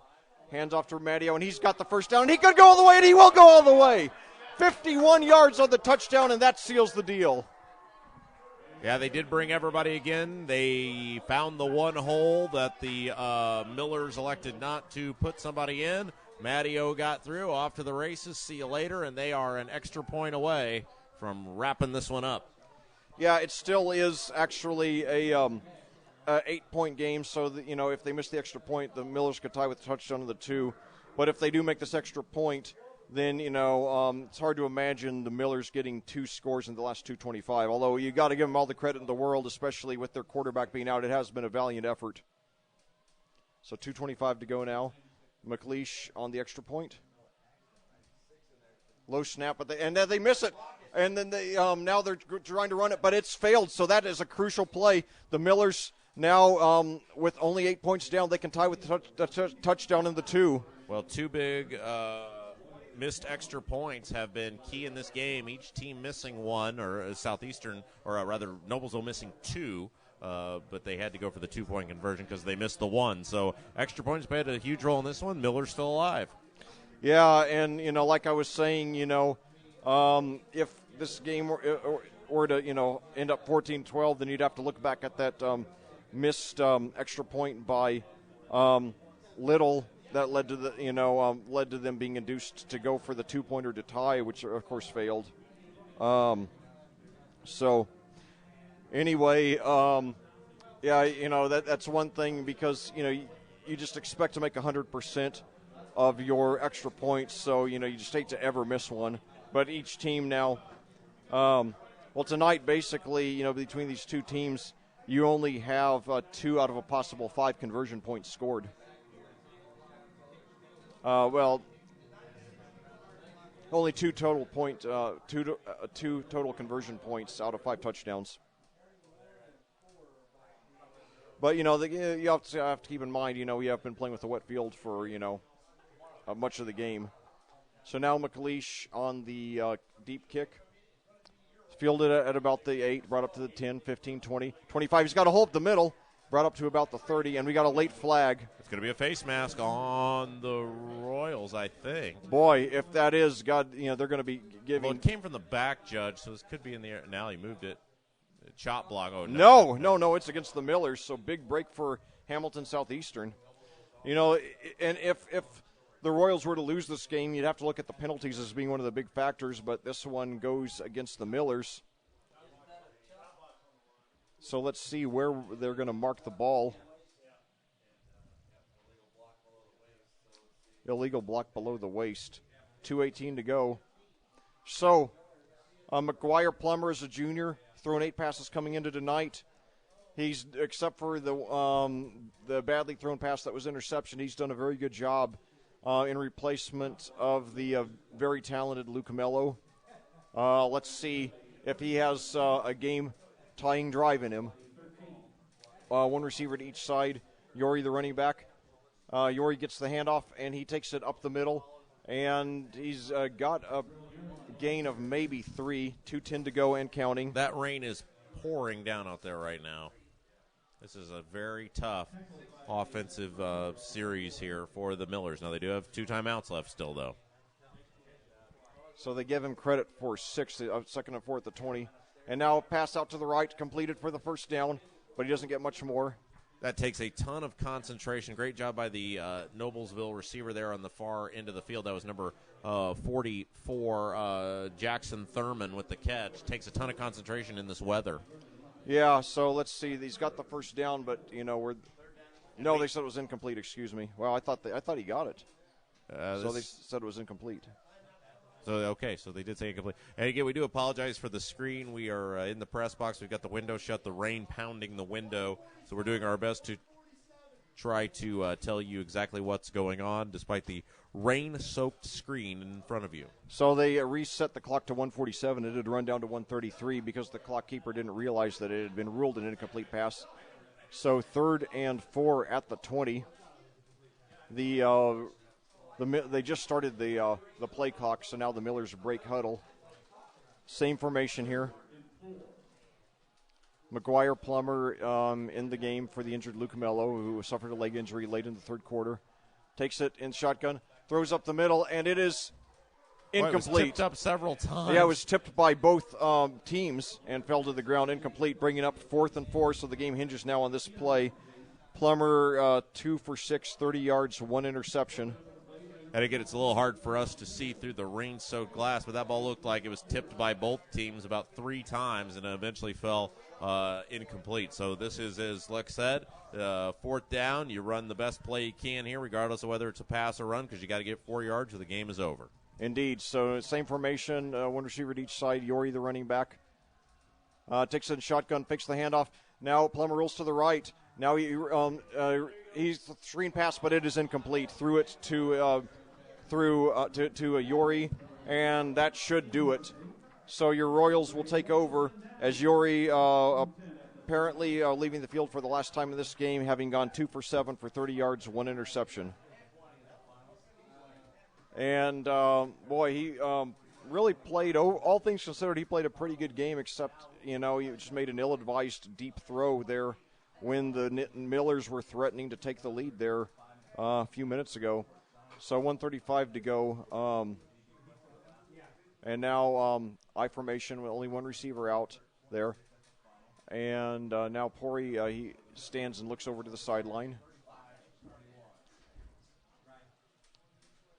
And let's see. Rob, do you know how many timeouts the Millers have 2 timeouts left, okay. I believe. So they still could get the ball back, not likely, but Matteo now gets it, and he's brought down for a gain of about 4.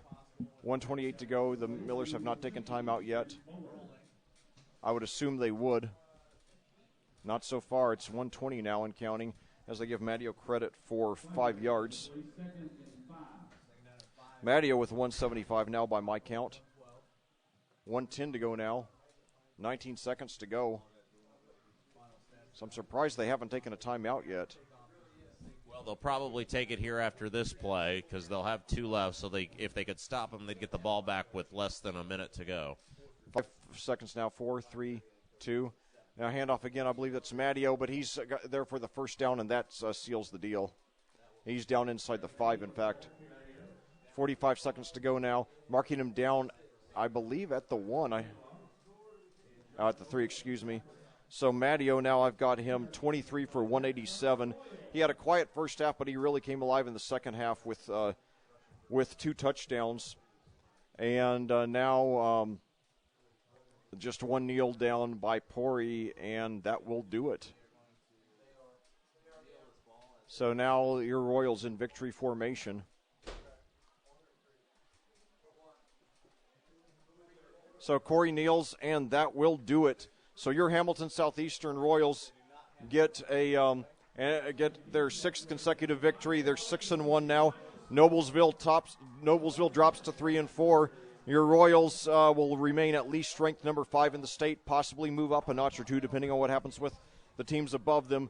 But nevertheless, a great season. Clinches a winning season for Hamilton Southeastern, recovering from 4-6 last year.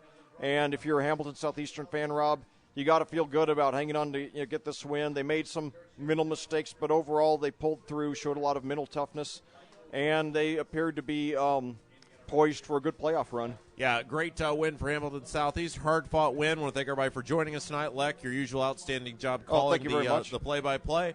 One final time, your Hamilton Southeastern Royals take it 20-12. Lek, your final thoughts. Well, definitely, it's a game that Hamilton Southeastern, had they played mistake-free, I think it would have been a 2 or 3 possession win. They hurt themselves with penalties and well as the near-shanked punt in the first half that allowed the Millers to hang around. And then, you got to give Noblesville a lot of credit, though, when your quarterback is down on the field for 15 minutes and you put in a little experienced backup, a backup of little experience, excuse me, then, it can easily be disastrous because it can break your confidence, it can break your morale, and you can fold. But they fought back, Yori did an outstanding job, with that, with a couple of big runs there. And, had McGuire Plummer, the backup quarterback, not made that ill-advised deep throw when his man was under good coverage, they might have gotten a score in that drive. They had it 2nd and 9 at about the 27. But nevertheless, Hamilton Southeastern, kept their poise, and, they've proved beyond any doubt over these last 6 weeks that the 4-6